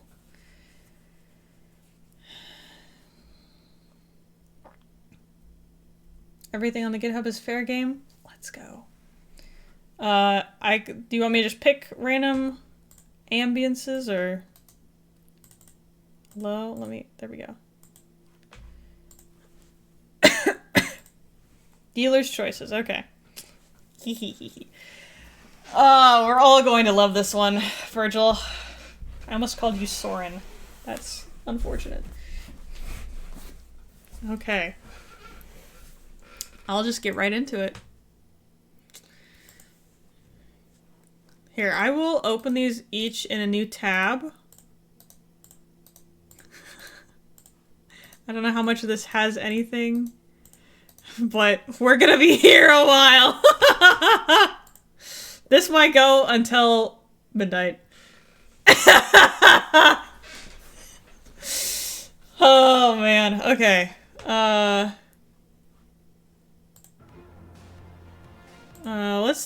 Let's see what we want here. Let's just do the Star Trek ambience again for now, because I liked that.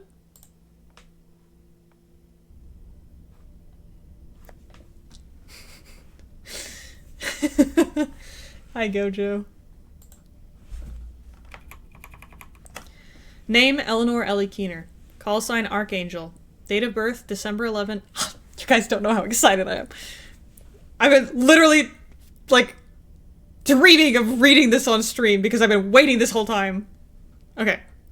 Date of birth, December 11th, 2461. Age 30.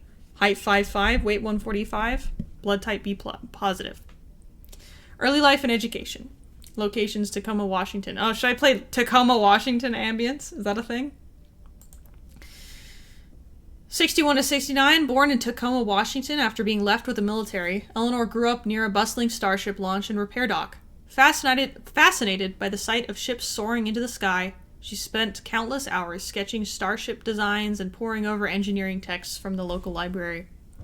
75 to 77, excelling academically, she won science fairs and earned internships at engineering firms. On her 14th birthday, she was selected by the military for inclusion in a 4-year Advanced Sciences and Technologies program. She clashed with wealthier peers who bought their way into the program, but her tenacity and brilliance helped her rise above the others. She clashed particularly with Gabriel Renault, a fellow cadet coming from an affluent family.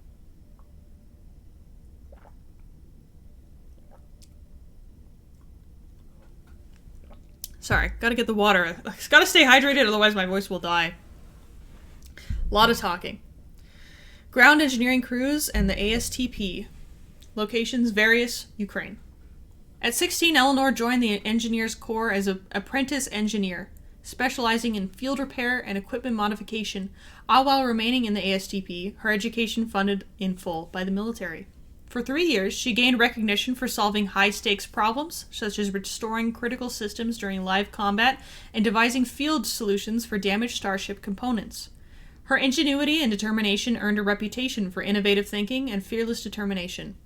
Eleanor ended her time in the ASTP as the highest-ranking cadet for selection, showing her determination and grit inside of combat scenarios, catching the attention of superiors who recognized her potential for frontline deployments. The final exam for the ASTP was a disaster by all accounts, killing 4 of the 25 deployed cadets due to improper clearance and use the planet to use the planet for such a purpose.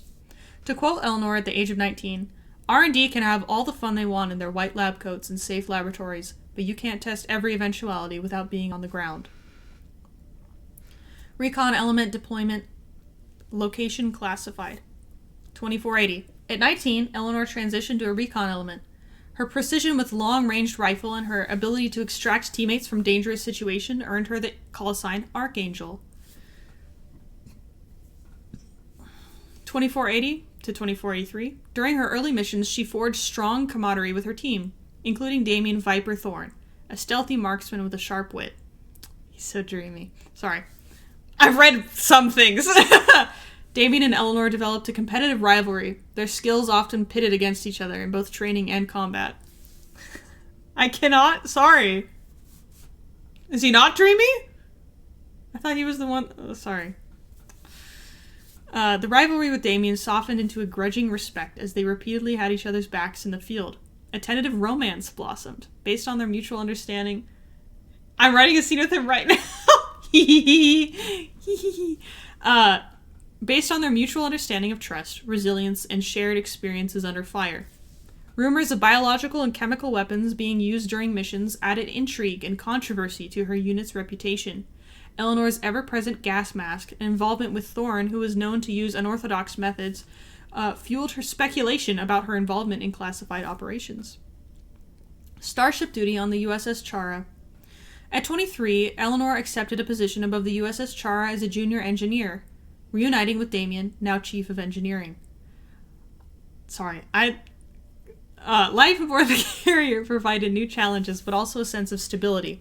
I gotta pull myself together. While on the Chara, Eleanor discovered a crucial piece of her past and her parents. Devastated, she confided in Damien, who became her emotional anchor. The friendship deepened as Damien helped her navigate the fallout of the betrayal. Damien revealed his own struggles with trust and vulnerability, leading to late-night conversations that brought them closer. Sorry, your writing is so good. I'm obsessed with Damien. I'm sorry. Marry day before 2025. Marry Dave before 2025. I'm sorry, I can't. Gotta just psh on my face. Damien's steady presence. Sorry. Hold on.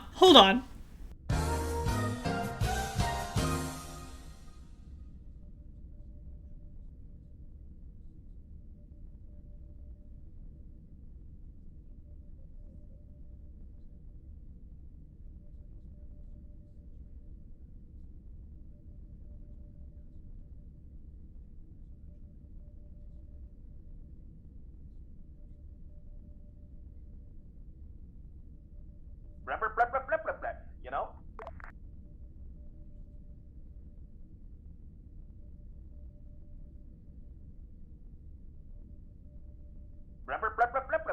You know? I may have dunked my face under the sink. Okay. We're back. My hair is dripping wet. I'm good now. Damien's steady presence offered Eleanor the emotional stability she needed. You know? While Eleanor inspired Damien to open up about his past. Roughly a year later, the Kiant... Sorry, the blah blah blah. I don't know what's wrong with me. Okay. I'm like really excited to read this too. Damien's steady presence offered Eleanor the emotional stability she needed, while Eleanor inspired Damien to open up about his past. Roughly a year later, the Kiant agent sabotaged the Char's reactor, resulting in a catastrophic warp core failure. Eleanor barely survived, sustaining severe injuries that required cybernetic reconstruction of her legs, left hand, and lungs. She requested natural-looking replacements, but opted to keep her external scars as a reminder of her resilience. Damn, every detail of this just, like, reveals so much about character. Yeah, I am tweaking. I really am. Okay. You guys haven't seen what I'm like during the writing the stuff about Yelena and Atheos. I'm insufferable. Thank you. I need that. During her recovery, Eleanor endured physical rehabilitation and survivor's guilt. Damien stood by her side, offering unwavering support, while Gabriel attempted to evade accountability, falsely implying Eleanor's involvement in the disaster. Post-recovery recon deployment and the Arcturus assignment. Eleanor rejoined her recon unit to adapt to her new cybernetic enhancements. Despite initial struggles, she proved her resilience and solidified the respect given by her peers. Damien, who had also returned to the unit, became her closest ally. Their bond deepened? Their bond deepened.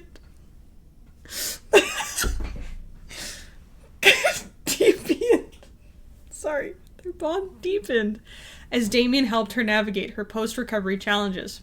His quiet loyalty and understanding stood in stark contrast to Gabriel's betrayal, rekindling Eleanor's ability to trust.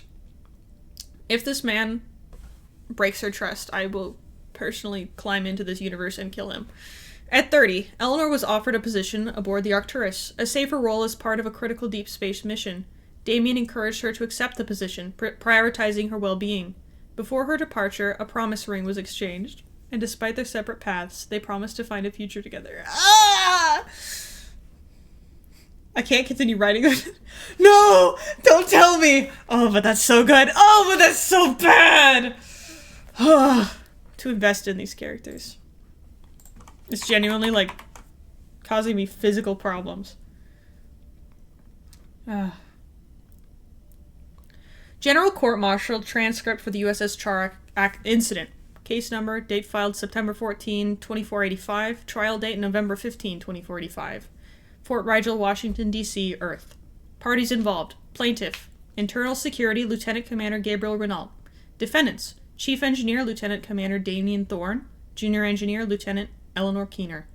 Presiding Judge, Admiral Alina Marlowe, Solpac Navy, JAG Office. Prosecutor, Commander Irina Cavern. I'm sorry, I'm so bad at pronouncing names. Solpac Navy JAG Office. Defense Counsel, Lieutenant Commander Elliot Grant, Solpac Navy JAG Office. Charges brought by the plaintiff. Negligence contributing to the destruction of the USS Chara.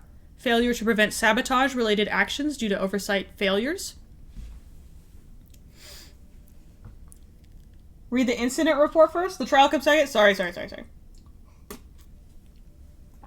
Okay. Well, we didn't hear anything. Shh. Well, okay, wait. Incident report? Yeah. Okay. Date July 14, 2485. Vessel USS Chara. Incident type warp core cascade sabotage.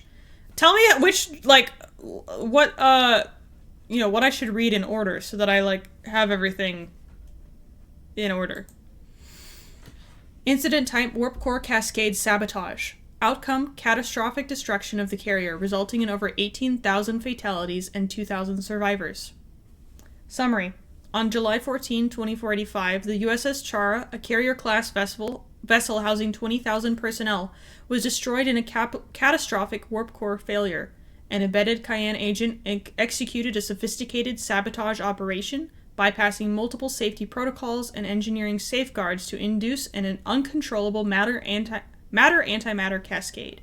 The failure led to the near-total obliteration of the ship and payload, with traceable energy signatures suggesting deliberate tampering. Alright. Incident report, court. This is the court thing. Voice logs. Here we go. Eleanor, and then Damien. Wait, what? Here we go. Eleanor, and then Damien. Hypothesized sabotage details. All information is subject to change given situation and lack of concrete information outside of black box systems recordings.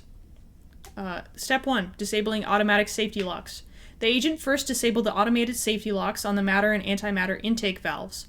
By ensuring the valves could not shut during a cascade detection, this action prevented the system's automatic shutdown procedures from engaging.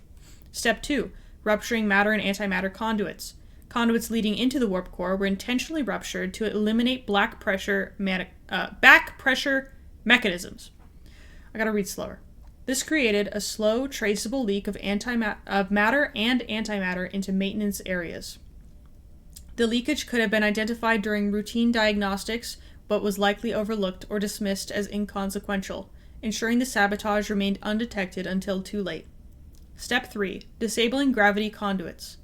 The agent sabotaged the gravity conduits responsible for funneling antimatter into the nacelles and the warp field rectification grid. I know that word. Why can't I say it? This disruption ensured that gravitons necessary for stabilizing the warp bubble could not be emitted, further destabilizing the system. Step 4. Overloading the warp core. With the safeguards disabled, the agent started the warp core and maximized the flow rate of matter and antimatter. The absence of operational safety mechanisms allowed the core's reactions to spiral out of control, producing a rapid and uncontainable energy cascade. Step 5. Destruction ensues. Within moments, the destabilized warp core reached critical levels. The resulting cascade annihilated the core and propagated through the ship, triggering a chain reaction that obliterated the Chara entirely. Casualty report. Fatalities, 15,000, 75% of total crew and personnel. Missing, 3,000, 15%. Survivors, 2,000, primarily those located outside the fallout zone or on external maintenance assignments. Aftermath. Investigations revealed energy signatures consistent with Cayenne sabotage methods. The agent responsible is presumed to have perished in the explosion, though records remain inconclusive.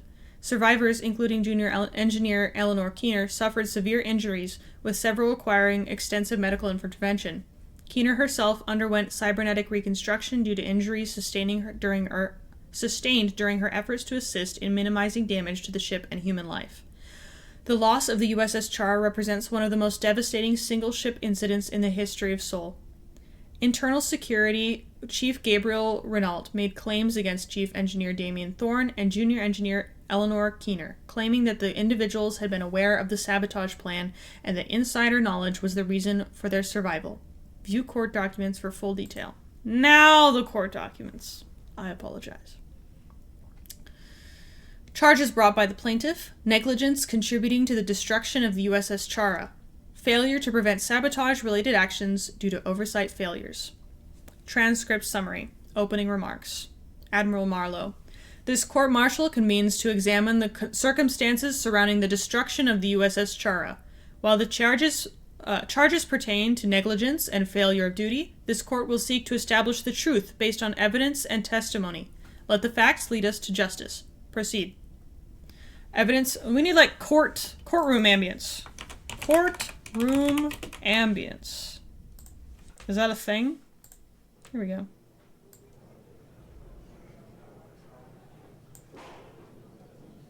Phoenix Wright soundtrack. Courtroom ambience sounds. This is too loud. People don't talk in the court. Royal court? Get Higuruma in there! Judge Judy? Oh no. I think this will work. It's less talking. I'll keep it real quiet.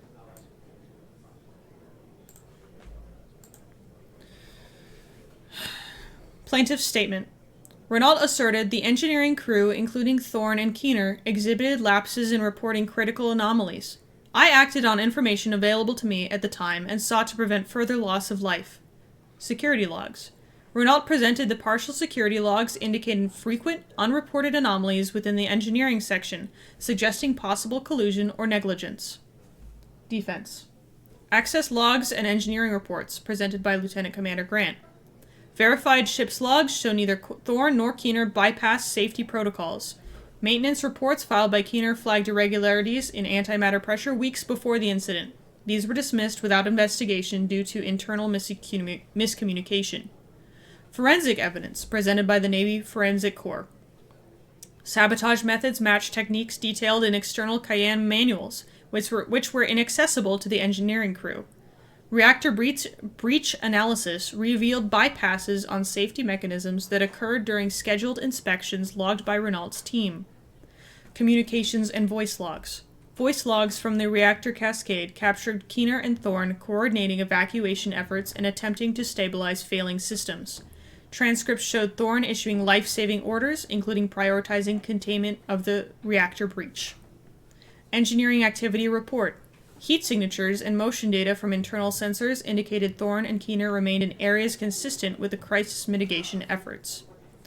Evidence pointed to a deliberate breach initiated remotely during a maintenance cycle. Glacier, hi. Additional evidence. Antimatter conduit analysis. Independent experts confirmed the reactor failure was caused by an external bypass command introduced during routine system diagnostics. The bypass origin was traced to a console outside of the engineering section, which Renault's security team had access to during the time frame of the breach. Medical evidence. Medical records verified Keener's injuries were consistent with her proximity to the core during the breach, indicating her active attempts to stabilize failing systems. Thorne's physical condition post-incident confirmed his direct involvement in crew evacuation and firefighting efforts. Pre-incident conduct reports. Internal memos show that Thorne and Keener consistently received positive performance reviews, highlighting their diligence and technical competence. Renault's reports prior to the incident were noted for discrepancies, including unverified claims of unauthorized access and vague references to security risks. Witness testimonies.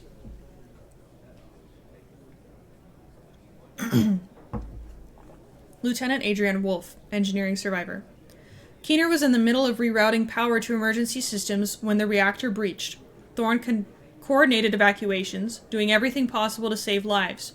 Without their efforts, more of us wouldn't have made it. Lieutenant Lydia Marks, security team. Renault frequently inspected engineering in the weeks leading up to the incident. While unconventional, I believe he was acting in good faith to address potential security risks. However, his actions created confusion and slowed responses to legitimate issues flagged by the engineering team. Closing statements. Prosecution.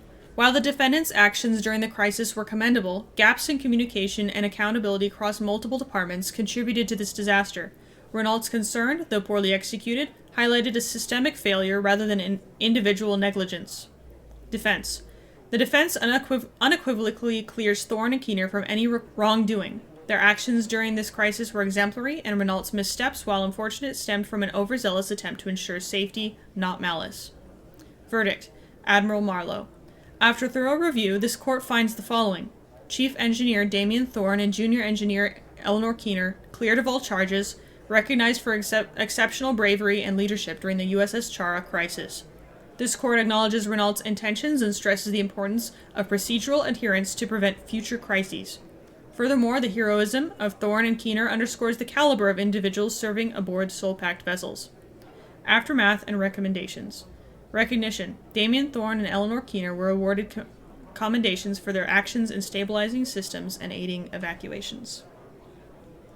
Spider Yowie? No way. Check General?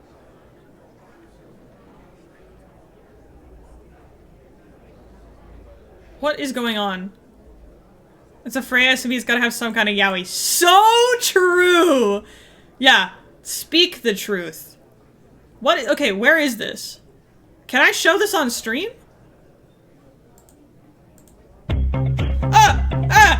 That's not what- No! Make it stop! Okay. Jesus. Where is this? Wait, what is this? Just putting this out here for the sake of it. Would love to connect Eric's lore with others if it's ever possible.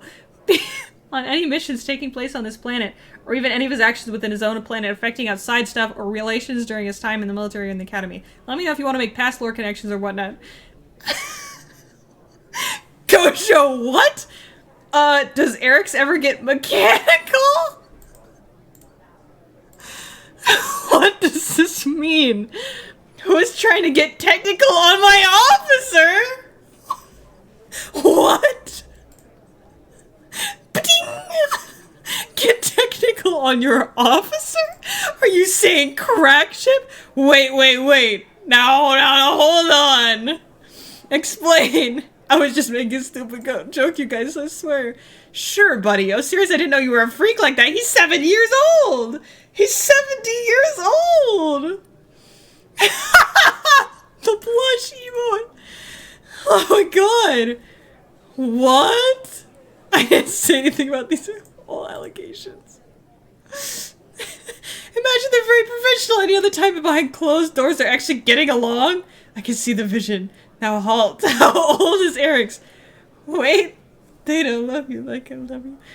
He's my DILF king. 15 human years. Old man! Yowie! Oh no, it's like Gojo's freaking sleeper agent code.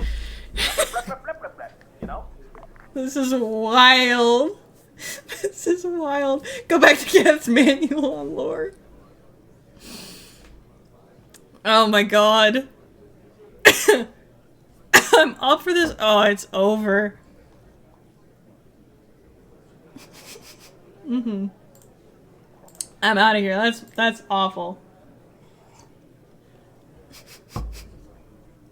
Wait, we gotta come up with ship names for everyone. What's Yelena and Atheos? Eulathio? Athelena? I don't know. Continuing. I don't want to know what a Cirrus and Axe, whatever, will be. Spider. Okay. We've read that. Voice transcript. I'm not gonna try to do any voices. I'm gonna do spaceship alarm ambience.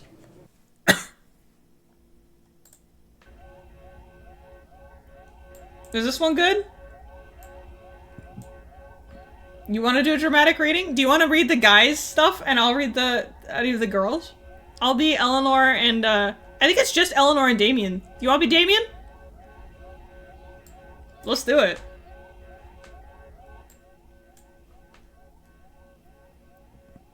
Yeah, well, when we read this, Kath, it's just us two? Yeah, Fluffy, you wanna read Damien's part? Alright, let's go. Get in here. I don't know if you can. 07.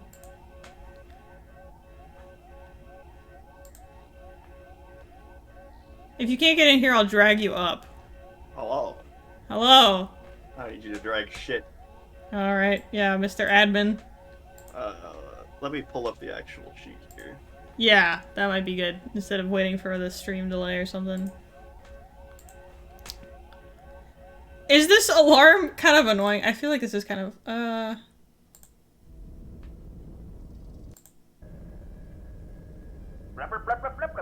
You know? My voice acting preparation for today is ready. I am ready. You're ready? Okay. Yeah. I'm gonna put you there so people can see. Okay. I'll read the first little bit, and then we'll start reading. Oh, I don't know if I can. Okay. Voice log transcript USS Chara incident. Date July 14, 2485. Location engineering deck USS Chara. Log entry 1 initial alert. 3 minutes before Cascade. Oh wait, I have to get a voice filter for this. This is over radio stuff, right? Wait, hold on. I am not booting up Arma a second time today. No, hold on. I could probably put a filter over your Discord thing. Okay, let me see if this one sounds good. Test. Oh, why is that like that? Test. Okay, this is good. I suppose you don't have a way to filter me out, do you? I can filter you. Oh my god. Hold on. I won't be able to hear it until after, but oh well.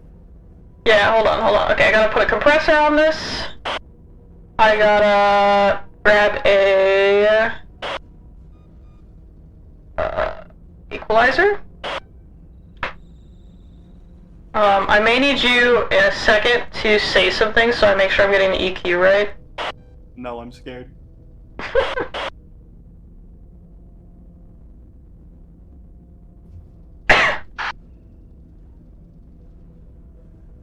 Okay, say something? I don't wanna.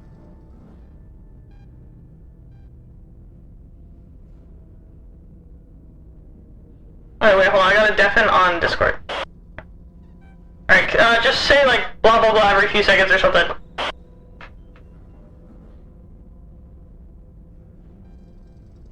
You know? Wait, I just realized if I deafen, I can't hear you. That would be a blah blah blah blah blah. You know? Chat, hit spam some blah blah blah blah blahs. You know? blah blah blah blah blah blah.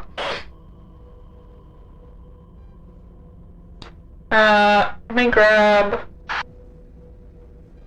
a game. Okay, say something again. Blah blah blah blah blah. You know? Oh man, it's just... Okay, the 3-band equalizer is not doing it. Say something again. I'm scared, I don't wanna... Why do you have like... Oh, it's because I'm listening to the thing. Okay, does it sound okay on stream? I know the voice thing only applies to me. I don't think there's a way to put both me and Fluffy's thing. It would take a while. Okay, it'll be from my POV then. Your POV, yeah, that's fine. Okay. Is it too loud on my end? I hope not. Okay, here we go. A little bit. I'm pretty quiet, actually. You're quiet? Okay. On the stream, at least. Okay. Should be much better. I turned you up all the way. Yes, hella quiet? Okay. Say something? I'm scared, I don't wanna. Okay. Here we go. Damien, I've got a bad feeling about these readings. The antimatter pressure is fluctuating like crazy. I flagged this before, but... Stop stick-bucking me! Sorry, I won't listen to stream anymore. I flagged this before, but it's worse now. Way worse. If we don't stabilize it, the core is going to cascade. I'm on my way. Can you isolate the fluctuation? I'm trying, but the safeties aren't responding. It's like someone bypassed them completely. This isn't a system failure. This is deliberate. Sabotage? Damn it. Hold tight. I'm rewriting the secondary feed. Don't touch the main valves. They might blow up under the pressure. Understood. Just hurry. 2 minutes before cascade. Eleanor, I'm here. I see it. The main antimatter conduits are ruptured. That's why they're That's why the pressure's leaking into the chamber. I knew it. Look, the safeties are completely offline. Someone disabled the auto shutdown. We can't trigger a failsafe unless we override it manually. And manually means someone has to stay here. Damn it, Eleanor. Don't even start, Damien. I'm already working on it. Focus on stabilizing the secondary lines. Fine, but we're getting out of here. No heroics. Deal. Just reroute the graviton field into the nacelles. If we can push the reaction upstream, we might buy time. 1 minute before cascade. Damien, I'm not getting a response from the graviton emitters. The feed's been completely severed. Whoever did this wanted to make sure there was no stopping it. It's a setup. Someone sabotaged us and they're making damn sure there's no way to contain the cascade. We can't stop this, can we? No. But we can get people out. I'll take the engineering quarters, evacuate whoever's left. You? I'm in the core command center. I can reroute auxiliary power to the bulkheads to buy us a few extra seconds. Be careful. Don't let Renault near you. He's been acting weird for weeks, and this stinks of him. Noted. Go, Damien, and don't you dare get yourself killed. Same to you, Archangel. Seconds before cascade. Eleanor, are you still in the command room? The core's going critical. I'm trying to get one last vent override. Damn it, it's jammed. Get out, Damien, just go. Not without you. Where are you? Core maintenance hatch 5. I can see the antimatter glow. It's too late. Get the others to safety. No way in hell I'm leaving you. Move to the starboard lift. I'll meet you there. Damien! Explosion noises. Yeah. Ellie, are you there? Please respond. I'm here. I made it to the lift, but the fucking blast got me. Stay awake. I'm coming for you. Viper, I can't feel my legs. Yay! That was so good. Scene. I will never return again. Okay, except in Avengers Endgame. Goodbye forever. You did such a good job, Fluffy, for, like, that was your first read? I've read that before. Fantastic work. That was fun. Alright, I think my lines were kind of... Fluffy did a way better job than I did. But, yeah. Fantastic. I think that was fun. Alright, now we get the Eleanor sneak peek.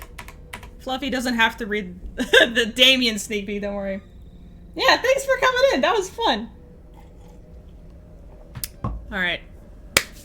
Time to read 3 pages plus 3 pages. 6 more pages. We got 45 minutes until I'm supposed to end the stream. And we're only like, what, 3 people in? 4 people in? Alright. Timestamp April 15, 2479. The desolation stretches before me. Endless and silent. Broken buildings jut out of the earth like jagged teeth, their walls weathered by time and abandonment.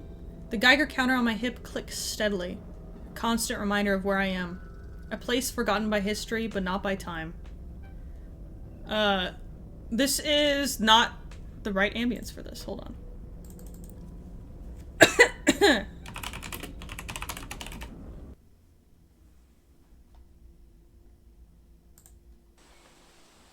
Enjoy voice acting is fun, a lot easier than making pictures and animations. True. I don't know, I guess this is close enough.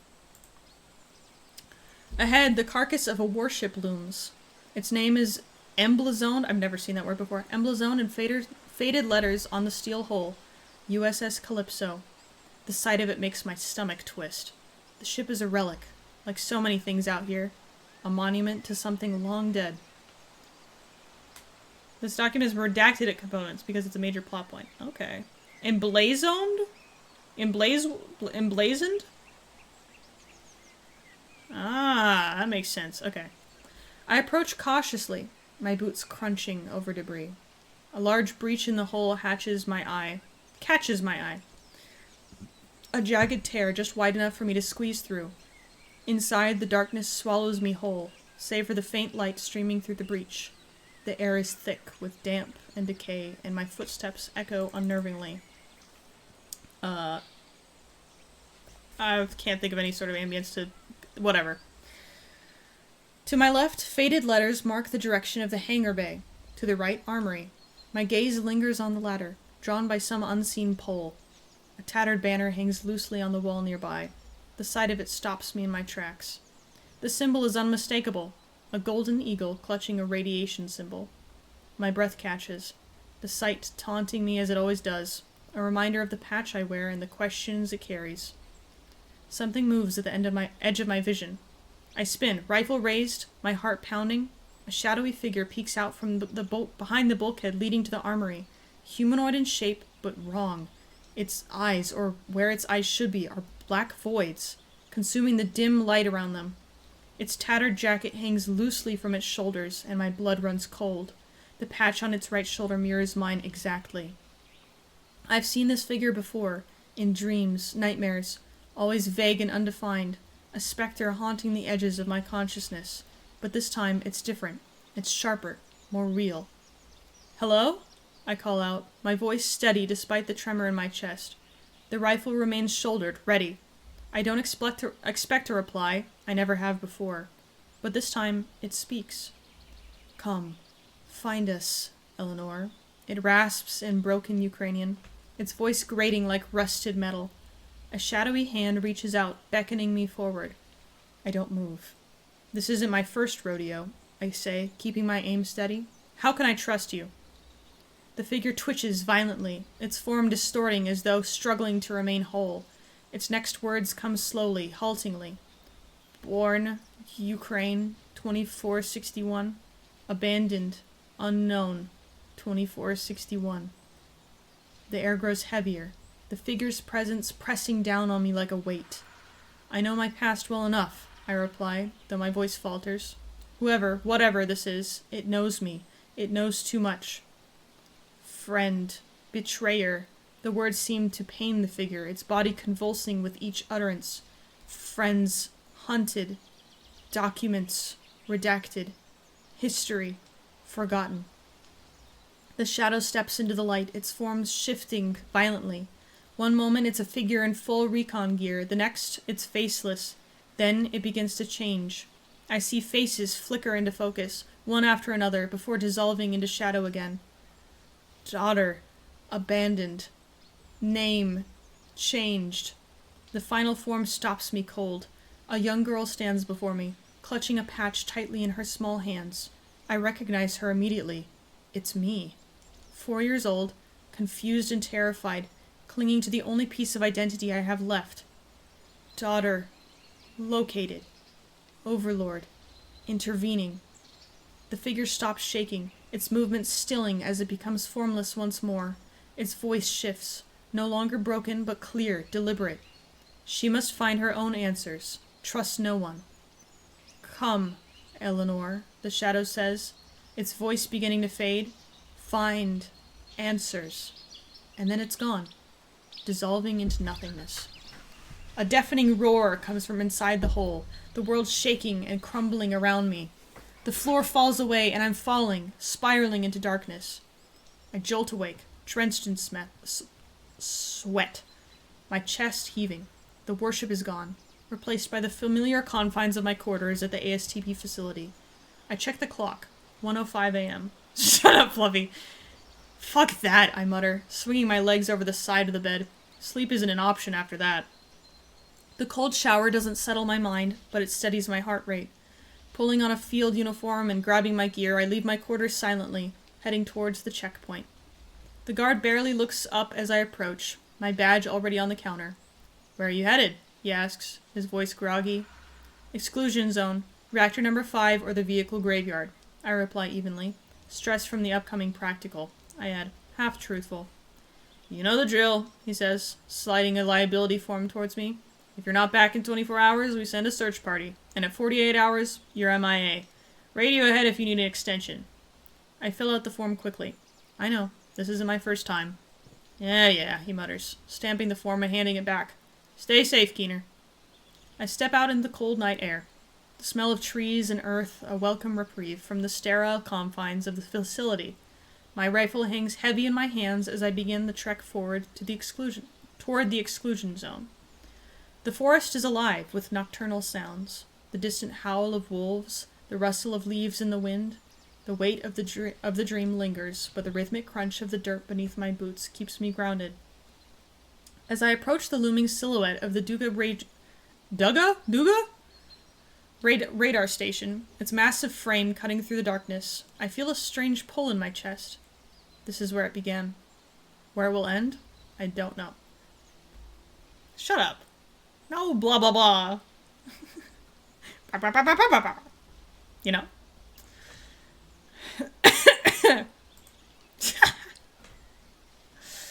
Alright. This is the Damien... Why do I have so many of these?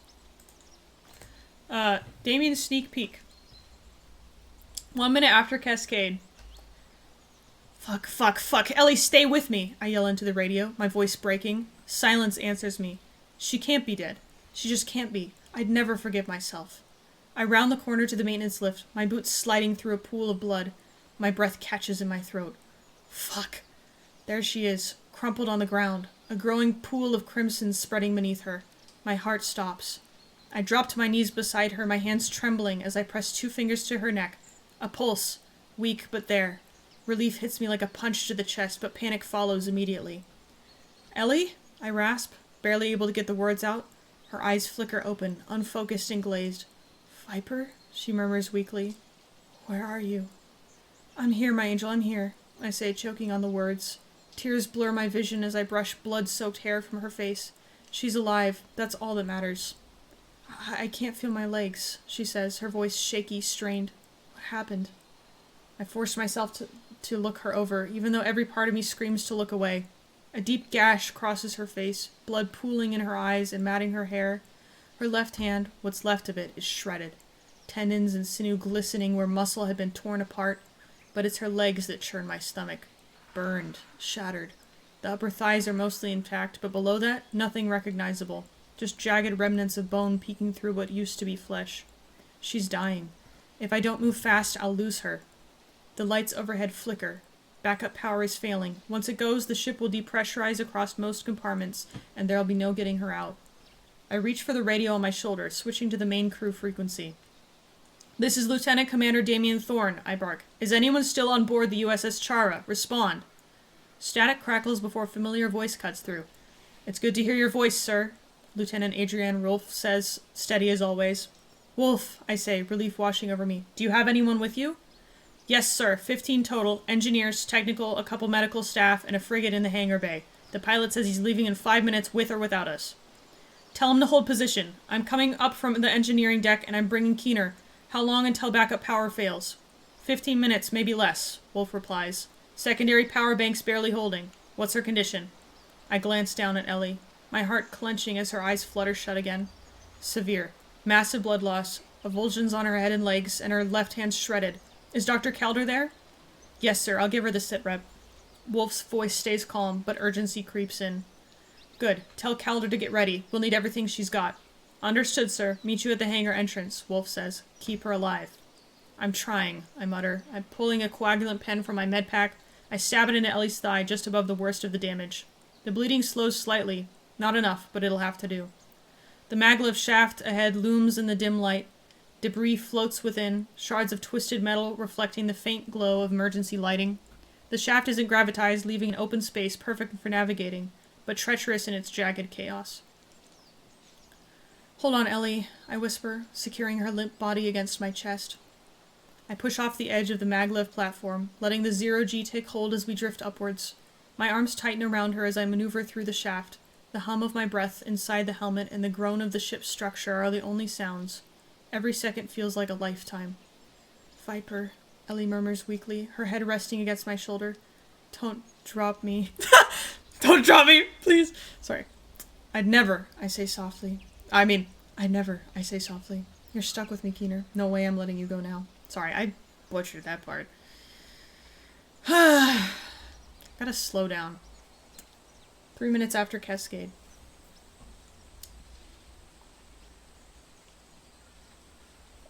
Oh, 3 of the links don't function. That's why. I've already read this thing. I'm pretty sure, so it won't break me. It was very sad the first time I read it.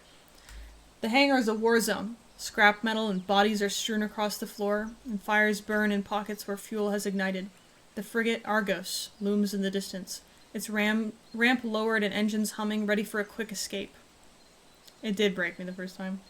Wolf and Calder rush to meet me halfway across the bay. Wolf's usually calm demeanor cracks as her eyes land on Ellie. Fuck, she mutters, hurrying to take some of Ellie's weight. Glad you found her. She wouldn't have lasted much longer. No time for pleasantries, I grunt, shifting Ellie into Wolf's arms as I adjust my grip. Let's move. Calder steps in, her face pale but determined. She jabs Ellie's arm with a yellow auto-injector, muttering something under her breath. The blood flow slows further, but Ellie's breathing remains shallow, her face ashen. We push through the wreckage, every step a struggle. The Argos looms closer, its engines roaring as the pilot prepares for takeoff.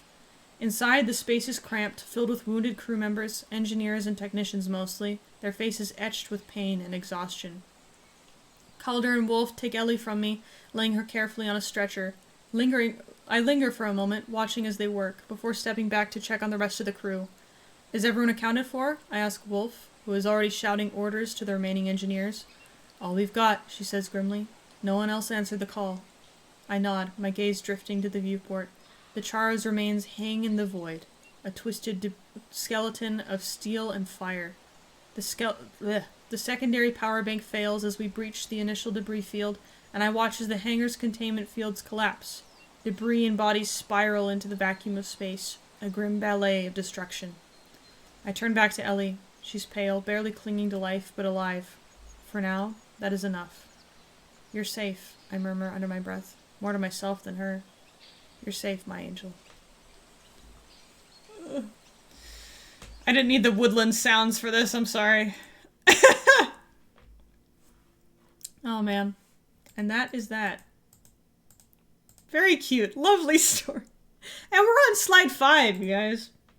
Not everyone has a thing. I think, like, a lot of these, like, the beginning people have a lot. Because, they, you know, people who wanted to be, like, first officer, second officer, chief engineer, all this stuff. Like, that's big roles. 36,000 words. I don't know if I'll be able to read all of that on stream. We'll see. Junior engineer Perth Usely. I hope I'm saying that right. Let's do Star Trek ambience again. I liked that. Beep, beep, beep, beep, beep. Beep, beep, beep, beep. Don't. Don't worry, gang. I have like 5 sentences. So real. Born into a noble family on a feudal Outer Rim planet, Perth did not ever find it necessary to work one day in her life. However, with tensions between other kingdoms and her homeland rising, her parents found it necessary that she learn proper work ethic and to build her own future if her nation was to fall. As such, they decided she could choose her own path best suited for what she wishes to achieve. After deciding on a career in the engineering for the military, she signed aboard a Solpak Navy ship, as it seemed to be the safest off the planet than anywhere else to preserve the bloodline. And here we get Chief Medic Yelena Duvall. This, I think, is mostly right, but I'm gonna go to this, and we're gonna read the first section here. Let me add the thing, sorry, so you don't get blinded. You've already been blinded, sorry. Here we go. Why not stay in the Navy? You'd certainly have more luck getting around in their fancy ships than that shithole. Louis motioned towards Yelena's small, rundown vessel. He wasn't wrong. It was a shithole. But it was her shithole. She had bought it for dirt cheap, so she couldn't really complain. Louis continued his ramble about back in my day, this and that, while Yelena half listened and sipped her drink. The smell from whatever was being used to fuel the fire made it hard to enjoy, but she counted it as part of the fun. It had been just over a month since she left the Solpak Navy to become a traveling medic. She saw firsthand how devastating the Cayenne War had been to the Rim, and decided that her talents would be better used on the field than in a medbay. Some criticized her, expressing that she was throwing away her years of training. Joke's on them, I've used more of my training here already than in my 6 years of service. She took another sip of her whiskey. And I tell you, the way Pandora would have done circles around those Cayenne ships like you've never seen. Louis was still rambling. His scruffy gray hair was waving back and forth with every wild gesture. It was funny how deeply his appearance contrasted with the naval rank patch on his shoulder. Louis had followed a similar route to Yelena, albeit much later in life. He had joined the Navy when he was 22, climbed the ranks all the way to captain. He told her his first mission as captain showed him all he needed to see about how little the government cared about the Rimworlds, and he resigned that same evening. Yelena had heard every boast and brag in the book from Louis, but something told her that story wasn't an exaggeration. She downed the last bit of her drink and stood up. I think it's time for me to head in for the night, Louis. Ah, just here to steal my whiskey, are ya? Louis's overgrown beard revealed a smirk. You know it. Yelena yawned and placed her cup on the wooden crate beside her, then made her way back to her tent. The Cayenne had attacked Lick 3, known as Achilles by the locals, back when she was still in the Navy. In fact, this planet was the final nail in the coffin of her career. After the Cayenne were pushed back, there was nothing left of the government. Anarchy broke out. A group of ex-law enforcement personnel, known informally as Achilles Devils, rose to power, hoarding supplies and raiding villages. Yelena had to learn quickly how to work with limited resources, nothing like she was used to on the Condor. The days were demanding, and she was exhausted by the time she hit her bunk, but deep down, she loved her new life. And that's all I'm willing to share right now, because I reread a lot of it. Well, okay, past this, this is still, I'm not finished with this. I'm not finished with this thing. She goes and, like, saves a dude. But a lot of this is still, bullet points. And there is a lot here. There's a whole lot here. But it's, like, needs to be rewritten. So yeah. Mine's up next. I have a copy of the audio log script if it's difficult to hear. Thank you. Anyway. She has a very tragic backstory, as do we all. Junior medic. Wow, that's a lot of lore. I don't know if I'll be able to read that. Then we got Junior Medical Officer Meyer, age 27. He's a young'un. Yelena's 40. We got people with 300 on here. During the Arcturus' routine patrol mission, Meyer was in transport from one Rimworld to the next as a military contractor, but not actually assigned to the ship's staff or crew, but after the Arcturus was reassigned to provide humanitarian aid, he was dragged along with the crew and now provides his services to the Arcturus crew. And then we have the command transmission. Let me turn off this so we can hear these.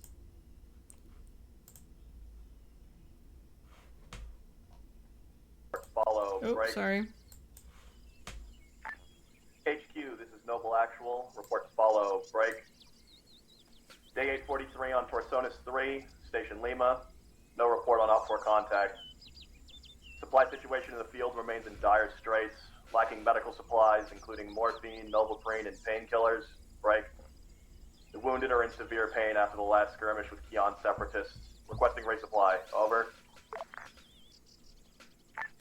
HQ, this is Noble Actual. Reports follow. Break. Day 851. Resupply collected by Foxtrot. Manifest does not directly correlate to received supplies.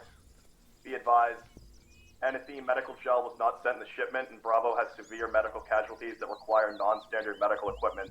Supplies inadequate. Over. HQ, this is Noble Actual. Reports follow. Break.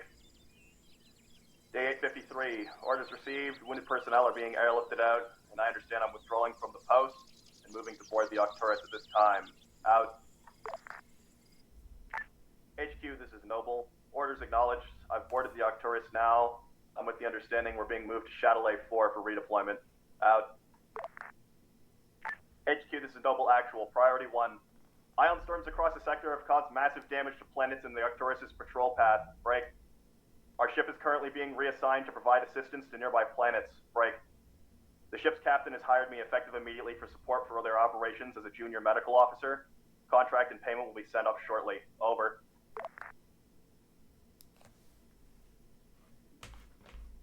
Alright, next one. I hope this isn't too loud.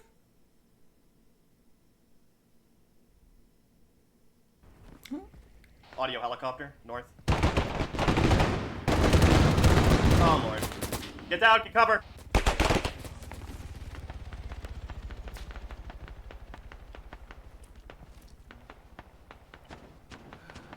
Puppy, are you free? It's empty, it's empty, it's empty.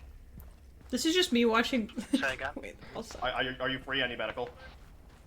I'm currently hiding in the Puma. Levi. Helicopter's coming back.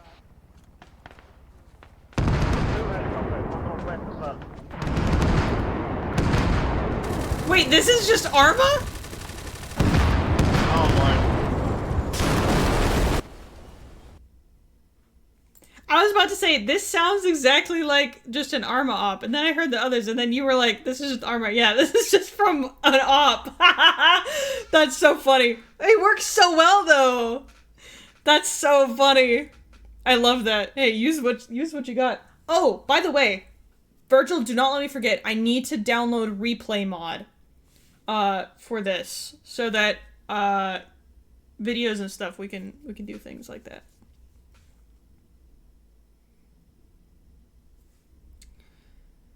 I'll read this part. Meyer lived much of his life on tropical planets in dense jungles and forests, destined for another similar planet or in transit, but after the reroute is forced into uncomfortable situations involving environments he is not familiar with, suffering from panic and anxiety related to open spaces and large rooms. He spends most of his time working indoors. News stations frequently use footage of Arma when talking about real war events. True! My hashtag bald goat is next. David Osiris, 73 years old, has been working with machinery his whole life. In his earlier years, David was working on his biggest project yet, but it malfunctioned and blew him to bits. After many years, with help from James, that's my dad's name, that's so weird, he has rebuilt himself a new cybernetic body. James is his AI assistant, controlled through an extra pair of hands. Holographic hair is canonically bald! You know, if you're talking about the spider yaoi, look, all I'm saying is, like, there's like 12 legs and 4 hands. They have something in common. Extra limbs. Maybe it'll work. I don't know. Yeah, why are his dogs out?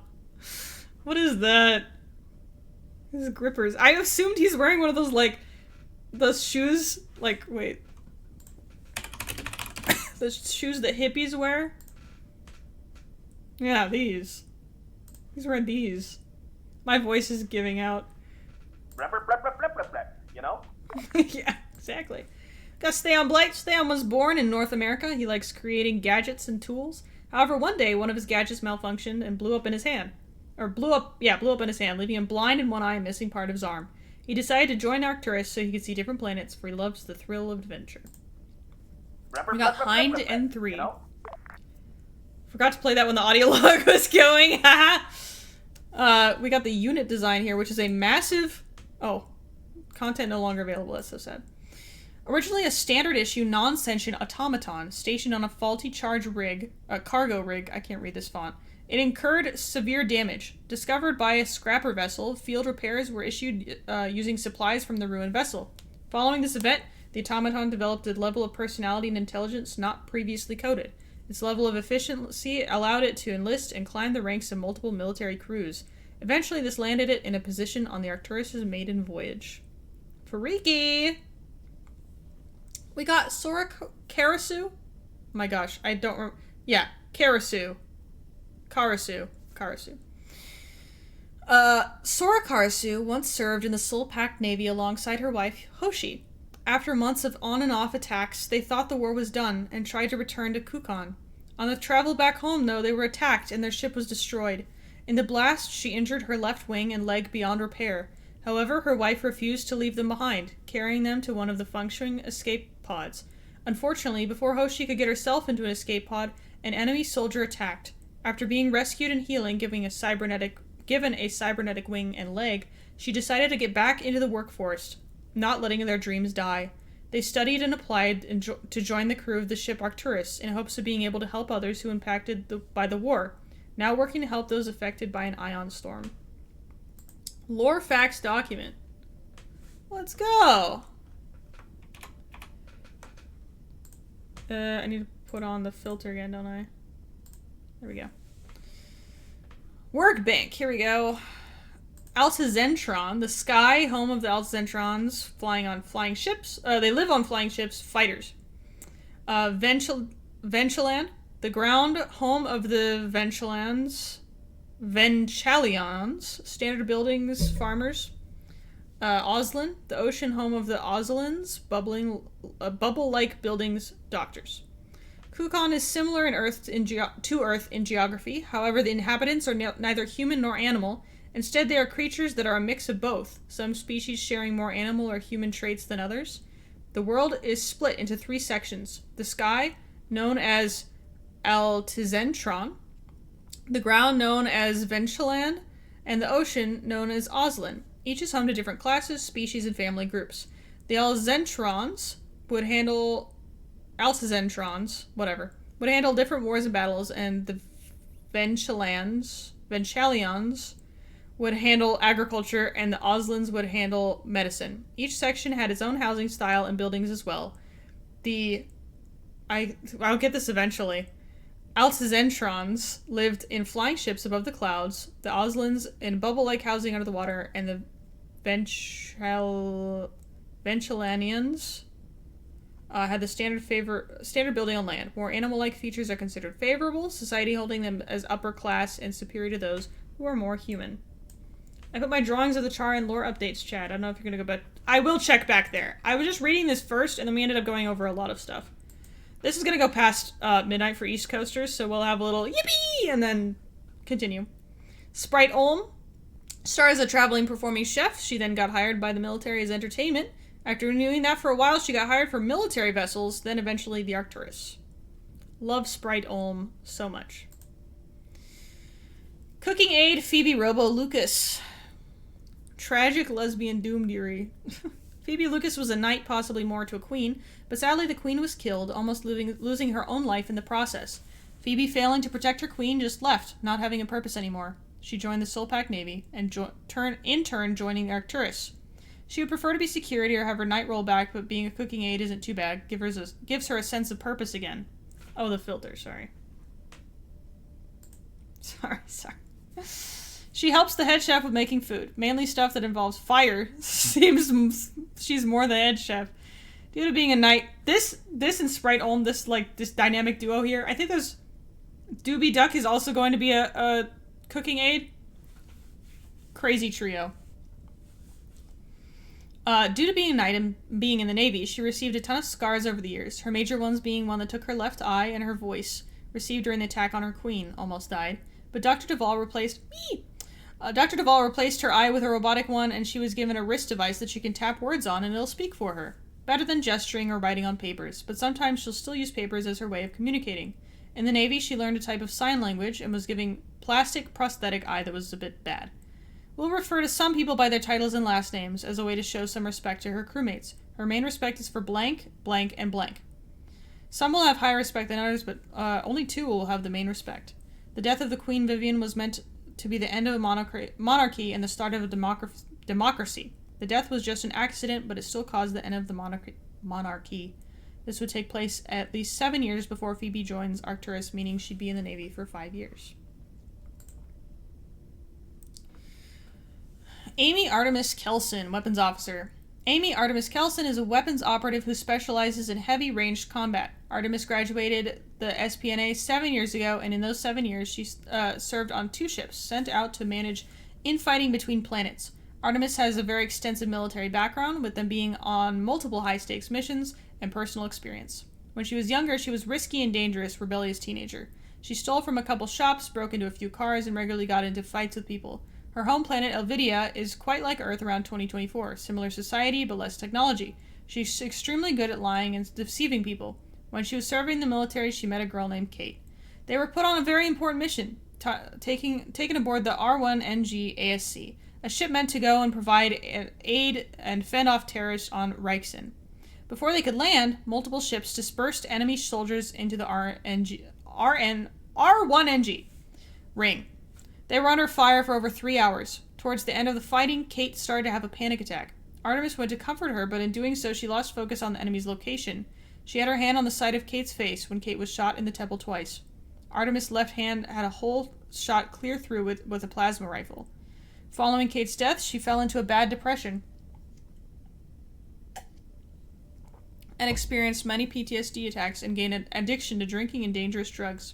She recovered after she adopted a cat, Ripley. Now she's clean and ready to help with more military-related things.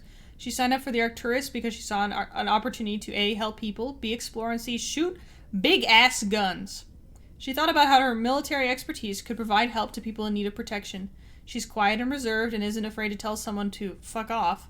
I don't know if that's quiet and reserved, but she knows what's right and what she believes in, and deep down she cares for people.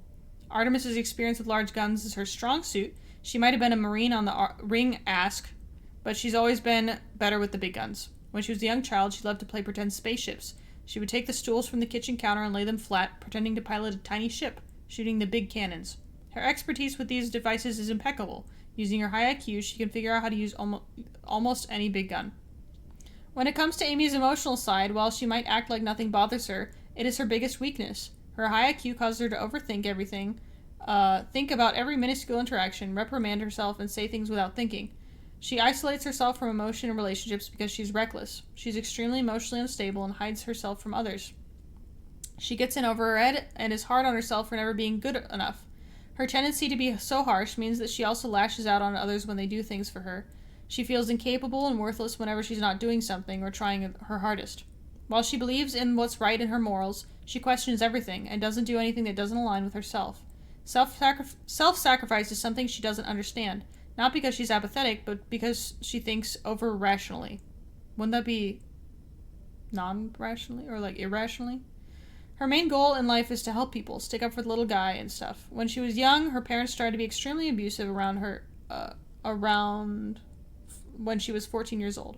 They started abusing drugs and ignored their kid. She had to fend for herself, making her own lunch while her parents were sleeping on the couch and stuff like that. She feels empathy and is very good at telling how people feel, but her insecurities challenge her ability to know people or help them, or making her never satisfied. Yeah. Well, the voices. Yeah. Damn. Thank you. Alright. We got Jack. Crew member 15. What does that mean? Crew number 15. You know? Thank you. Also known as Jack Del Rio, was recently recruited to serve as the International Security Chief on the USS Arcturus.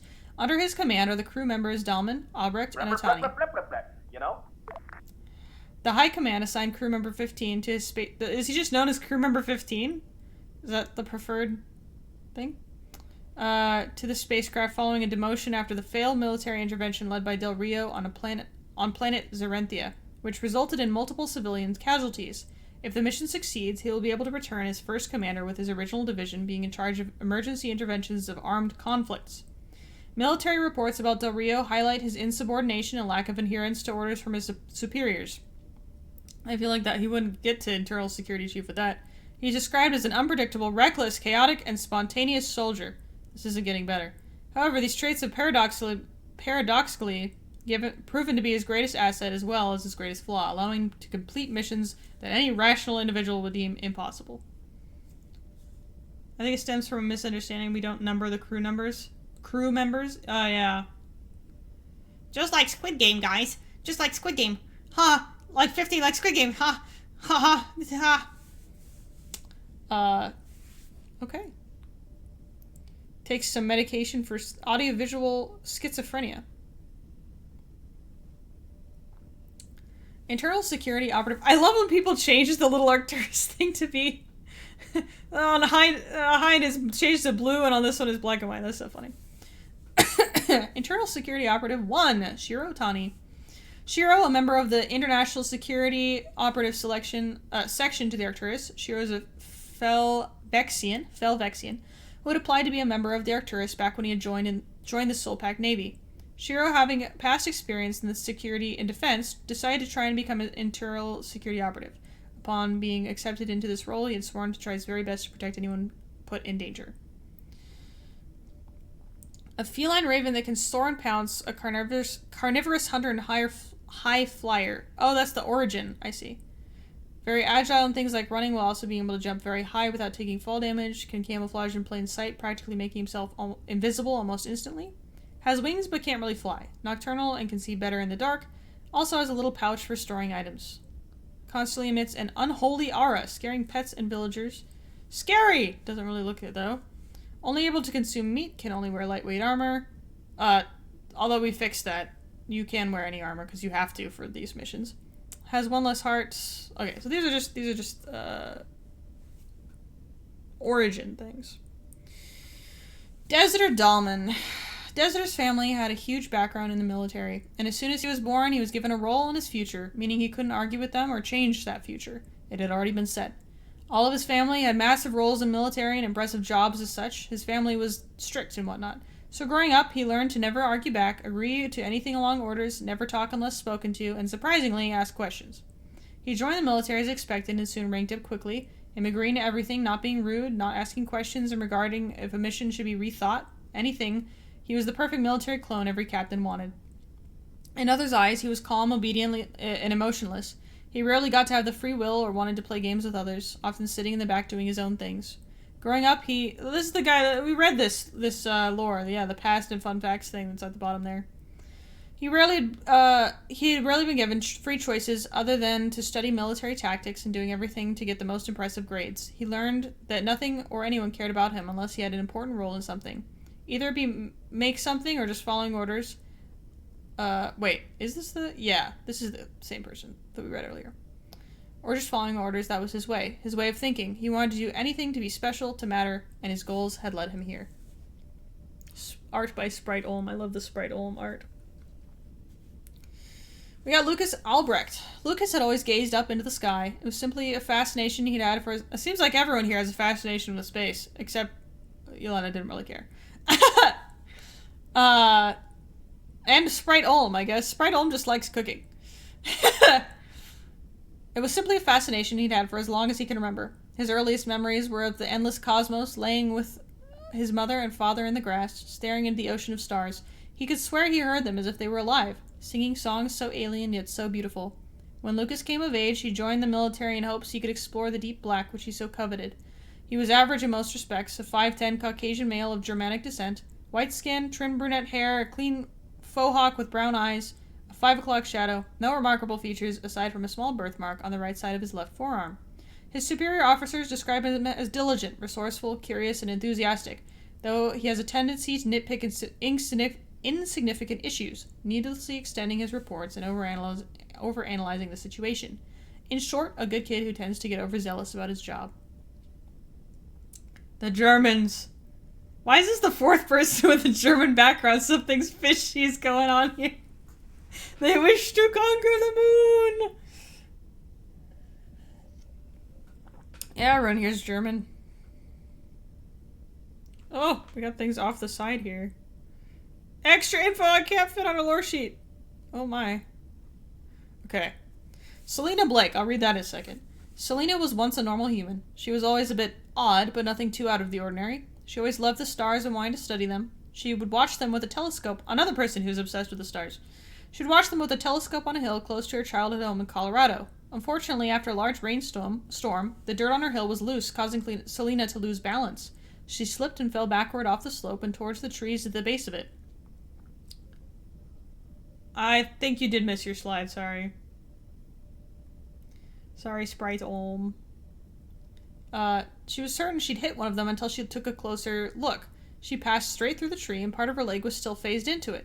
She quickly stood up, freaked out by what had just happened. She didn't notice until the next day, but strange pink crystalline had replaced her skin in some areas on her limbs, and one of her eyes was also this strange, otherworldly material.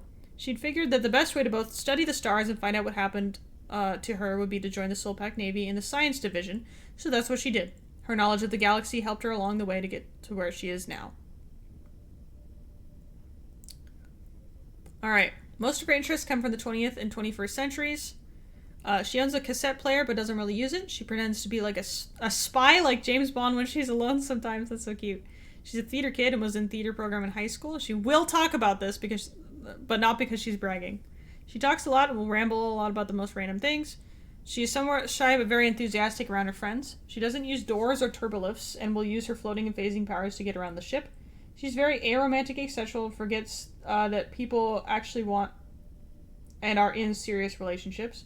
The crystallized sections on her actually feel like they're made of crystal. She's a creative writer and writes about a world she sees in her dreams with characters that somewhat remind her of the crew members. She writes about the Smile SMP. I'm assuming that Star Trek doesn't exist in this world because if it does, she'd never shut up about comparing the Arcturus to mainly the Enterprise D. Haha! Me too!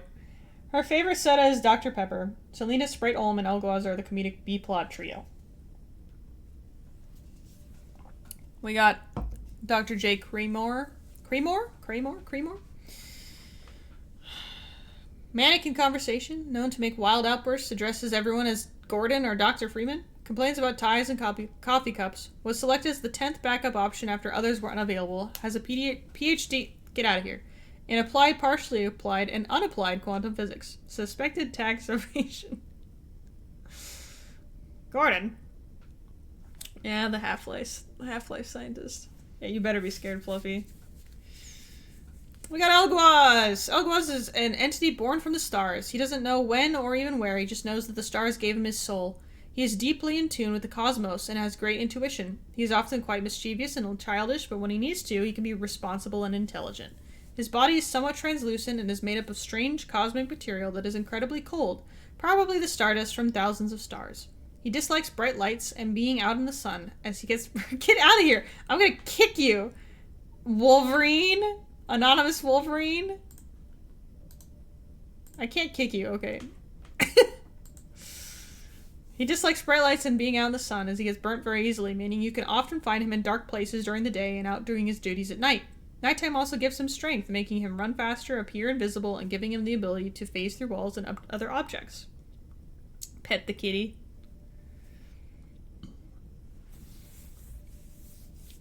Ava, cooking aid. Wait, we have another cooking aid? Oh, this is Dewey. Dewey Duck. Ava's a shy individual who likes to keep to themselves. But with that being said, she really enjoys spending her drawing and cooking with her fellow crew. She's always down to make whatever they want. She likes to experiment and look at different ways someone can taste certain things. Exodus Woodsia. A skilled botanist joined the Arcturus with her carpenter husband, Damien, another Damien! Seeking a fresh start. Passionate about plants and nature. I'm about to rename Atheos to Damien. We'll have 3 Damiens. Passionate about plants and nature, she helps grow food, heal others, and create green spaces aboard the ship. Her knowledge and care make her essential to building a sustainable future for the settlers. We have Finnegan Bubblesworth III, who is a goldfish in a suit. I'm not gonna read this. 2 minutes until New Year's. Let's look at a countdown. New Year's countdown, East Coast. I guess it's like a New York. Hold on. New Year's countdown. I'm done spending an obscene amount of money on takeout every done. Get out of here. Skip ad. Here we go. Okay, this is dumb. Hold on. Live in Town Square. Here we go. My right ear is really enjoying this. I do on the other thing, but whatever. Oh, it's over already? No, they're just waiting. Why is my right ear just like... Hold on. This one might be better. Here we go. Alright, guys. 1 minute left! Mention the Felicorp art. We go out with Felicorp! We ship Felicorp! What about the Felicorp art? Does it have to do with New Year's? We go out with Felicorp! We go out with Felicorp! Someone post this somewhere, hold on. I gotta find it.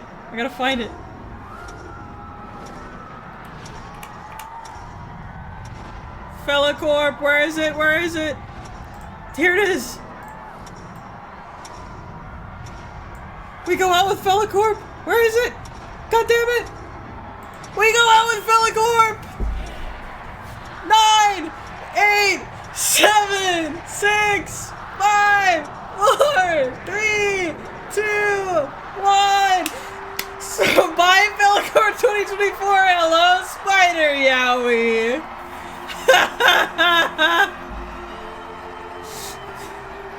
Let's go! Alright, I'm turning this off because last year there was some... I feel like there was something freaky last year. People were like, whoa. Anyway. Hooray! I'm doing that in... however long. Oh, you've pinged me with it. That's funny. Alright. Back to this. My Twitch crashed from the Felicorp. That's funny. We have Philetus Vexer. Philetus is a civilian wither fox who left his nethery home after discovering flowers. You're straight up a fox? He wants to adventure new planets and collect new things. He thought the Arcturus would be more fun than a civilian vessel. Alright. And then we have Sylvia. Oh, this is Strawberry. I changed my mind to become a civilian 2 hours ago. Well, that's cute. Alright. Now I go back to here to lore updates and we continue because there was so much stuff that we didn't go through. Okay. We have my service record, which isn't really that exciting. It's like... Turn on this. Basically, it just shows that, like, she was in the military, until March of 2483. That's really it. We don't need to read that. Oh! What did I just click? I just clicked so many weird things. Minimized everything. Okay. And then we already read this. We already read all this. We already read this. Happy New Year. The filter. Oh yeah, hold on. Alright, we have the morality sheet thing. Up at Lawful Neutral is Virgil and Perth and Hive. That makes sense. Lawful Amoral. I think it's supposed to be Lawful Evil. Whatever. Eryxivex. We got True Neutral is more like Sprite Olm. Lawful Moral is Selena. Neutral Good, Yelena and Comet. We got Chaotic Good. I think that is Ponyo's character, Amelia. Chaotic Neutral, we got Eleanor and... Oh, god damn it. Who? What's the name again? I'm having so much trouble trying to remember everyone's names. Steon, thank you. Where'd the slide go? Where'd Steon's slide go? Someone delete it? Oh no, here we go. I'm an idiot. Okay. Anyway, here's everyone's stuff. I'm not gonna try to remember everyone's names. We got the heights. Eryxivex is tall. I'm straight in the middle. Elgwaz is 4'5". That's so cute. Sprite Holmes is actually pretty tall. I thought Sprite was gonna be like a foot tall.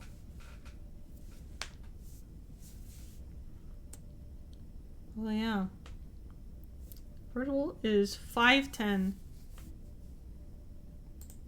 Alright. All Usually born after 2100 only know how to molt, eat tapestry, hate the poor, and whine. I hate that. I hate hearing about molting. If you do that around my medbay, I will send you away. I too hate the poor. Last known picture of Meyer on Tarsonis 3 before being redeployed by the Arcturus. That's adorable. We got Sprite Olm art. Here we go. That is... me watering Sprite Olm, I think. I think that's Yelena's watering Sprite Olm. Bringing her back to life. 6'1"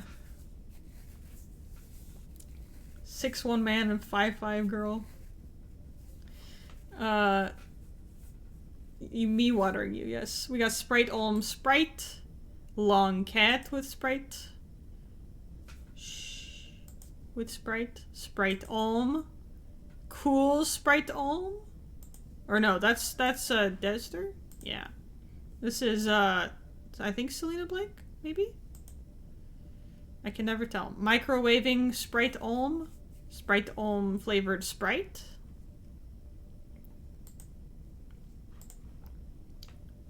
Very nice. I love seeing Sprite Olm art. It's so good. We got some crazy good art of Erixavex. Like, this is so good. The sharp lines. Ugh. Is that Elguaz? That's so cute. The little spider. Oh. Wholesome. The design is so cool. Oh, I see, like, it's like cartoonish, like, this helmet moves with the emotions. That's really cool. More Sprite Olmar. We got Elguaz spray bottle. Elguaz thinking of pancakes. We got Erixavex standing there. Sprite Olm standing there. Elguaz. Sprite Olm. What's it called? Artemis, that's it. So many A names. Pancake like the goblin. Me when I've only done one serious drawing of Sprite Olm. I love the silly drawings that are canonically by Sprite Olm. We got fun facts about Karasu. Did we already read this? Yes, we already did. Got Osiris art here. Getting Osiris. Very, very Higuruma. Oh, he's so sad. Because he's bald. So sad from bald. F in the chat for bald, man. You skipped like 2 sections. Really? What? Oh, there's sections on the side. Oh my god. I didn't realize that. Sorry. I didn't see that. Zensho. Biological facts. The Zensho are part of the Altian family group. Altian is the family group for those with bird-like features. The Zensho share their main traits with crows and ravens, thus getting a name meaning omen. A few identifying features of the Zensho are their large black feathery wings, tail shapes, and black claws on their hand which have a fade effect on their arm, like bird legs or feet. Strong bones, but lightweight, and their upper torso and back being covered in feathers. Male Zensho tend to have longer tails, while females have thicker feathers on the torso. Due to their wings, the Zensho have to keep their hair short or tied up before flying. When a Zensho is still in the egg, the mother will keep it safe and warm by hiding it in their torso feathers. Then as they grow, the parents can protect and hide the child with their wings or tails. Zenshos are born without full wings, tails, or feathers, instead growing them out as they get older and their brittle bones get stronger. In Zensho culture, folding their wings and bowing is a sign of respect, along with addressing new people by their last name and title, which means they introduce themselves as last name, first name. Zensho mating is similar... Whoa, mating! Can I read further? I'm stuck in 2024 too. Zensho mating is similar to that of humans as they just find relationships they are happy with, though Zenshos are very well known for their loyalty. The culture between classes and species can be very different, especially lower versus upper class, and their standards... Stop talking about Arma!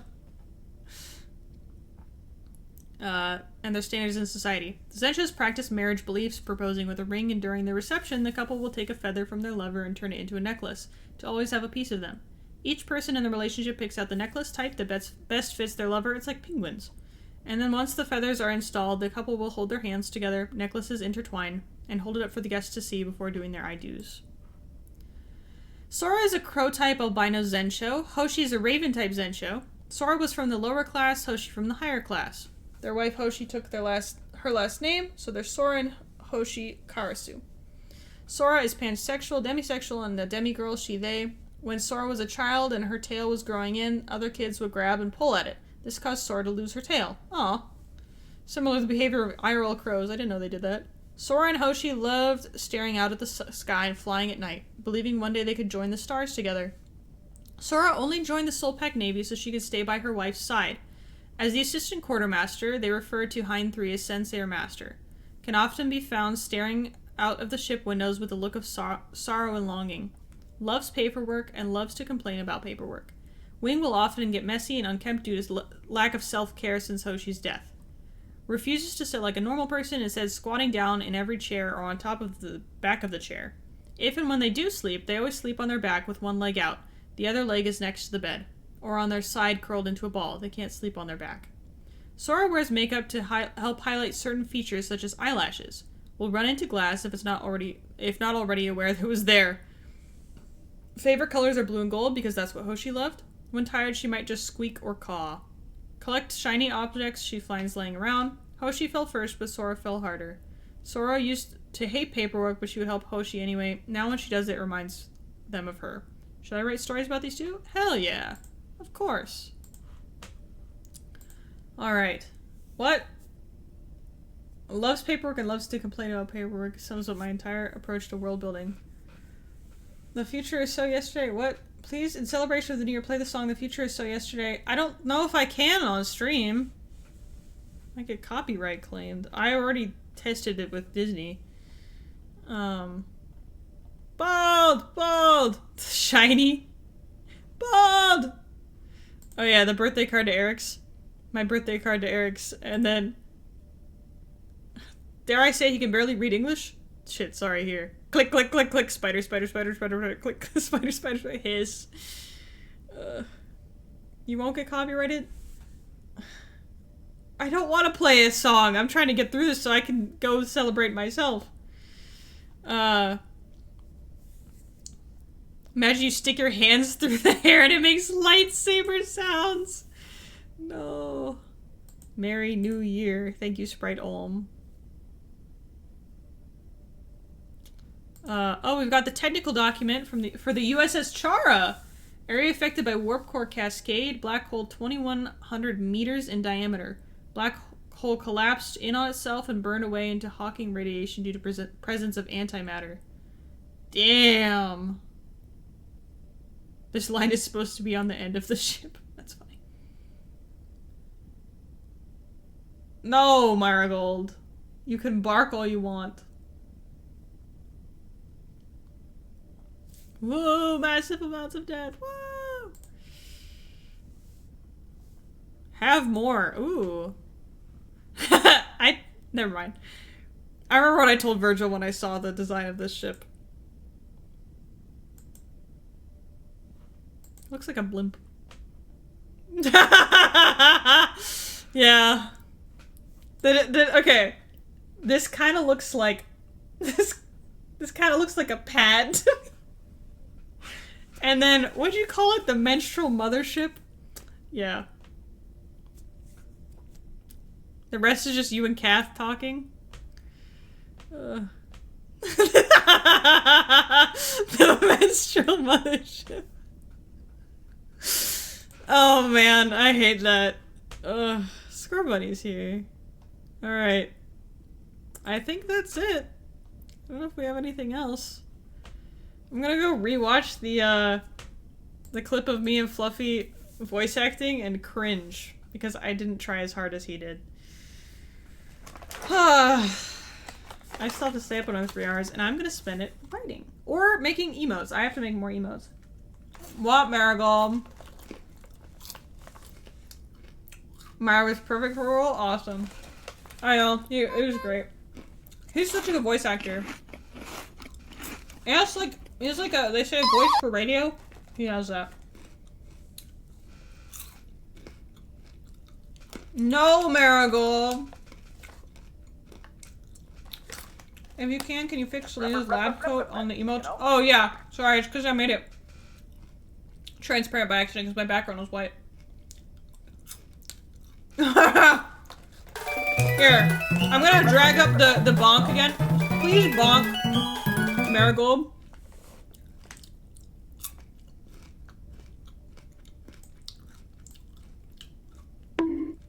Thank you. Thank you.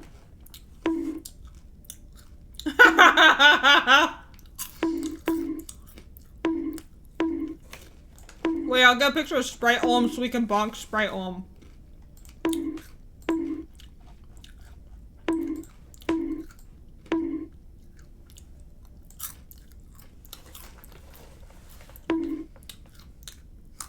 There's so many bonks being redeemed.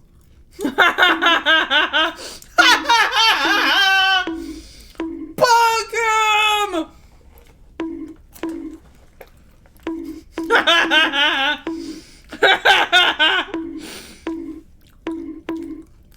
Yes!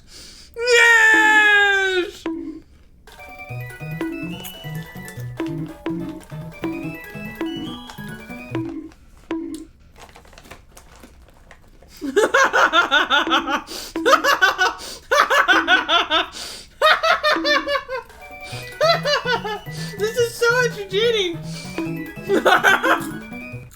I'm literally eating popcorn. Who else should we bonk? You want me to drag someone else up here? Oh, the stick bug's blocking it. Saved by stick bug. All my fellas. All my fellas. All my fellas. Should we bonk the bald guy? All my fellas. Bonk his bald head.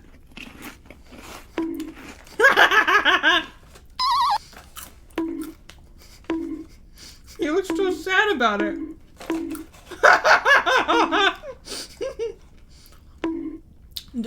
If you're out of points, I'll re-redeem them. Or I'll go back. Hold on. Hold on. Reject all. You should get your points back.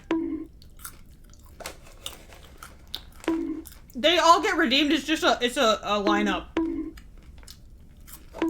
He's already bald. You're bullying him now. No, he should get bullied for being bald.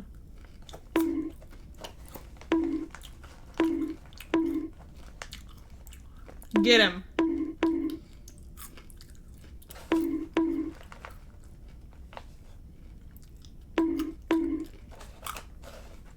Get that guy. Almost out of moose munch. Never give up. Never back down. Never what? Never give up. Never give up on bonking the bald guy. Alright. I think we go out. I think we're done bonking people. We bonk Fluffy.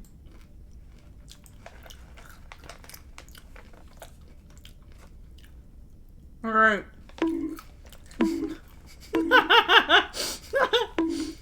I bonked the helicopter a little bit too.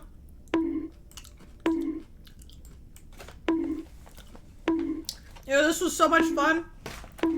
We need to do longer streams like this. I don't know if I'll have, I'll definitely have like once a week where we do some like character updates. Probably not on Tuesday. I might make it like Thursday or on a weekend. The bonk is so loud. Just so that I don't have to stay up until like 9 or 10 and then get no time with Virgil in the evening. Just a full reading for Eleanor's story when it's done. Yeah, I might. Yeah, I don't know. I'll do replay mod. We'll have lore days. This is gonna be a very story-driven SMP. I apologize for not being on my best game when it came to reading today. I was very giggly for some reason. I was just not killing it with the voice acting today, so I apologize. I could have done better. Thank you for the headbats. But for some reason, look. Just wait. I could show you. Okay, never mind. I was gonna show you guys the kiss scene with Elena and Atheos, but you gotta have the like whole 2 years, 3 years of build-up before it, though. You can't just have the kiss scene.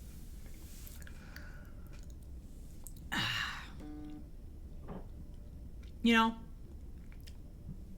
Yeah, that was the one. Although it has changed a little bit to be better, and I'm gonna change it again because it's still not good. It could be better. I'll have a whole thing where we read long things. Yeah.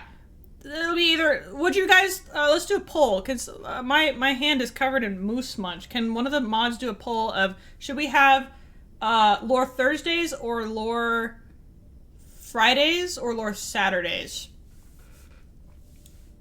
What would be the best for the what if server? So what if Thursday, what if Friday, what if Saturday? I'll get rid of the pin, unpin. There we go.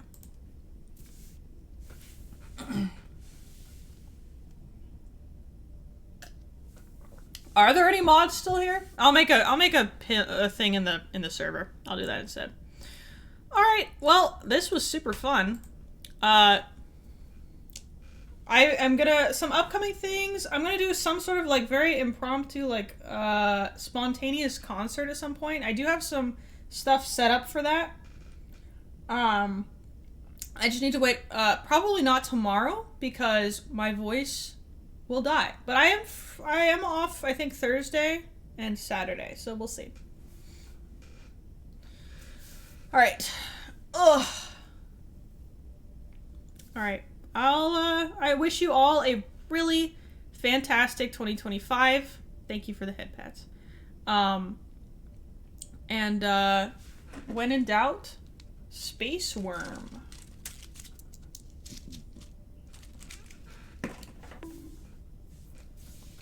I love you all too. We will survive another year. Alright, go do art. Go do fun things. Don't stress about this year. I mean, there are stressful things going on, but, like, life moves on, and we all have each other. That's what matters. And we have, you know what we also have? The Star Trek ambience for 8 hours video. That's what saves us all. This right here. Anyway. Happy New Year, everyone. Bye-bye.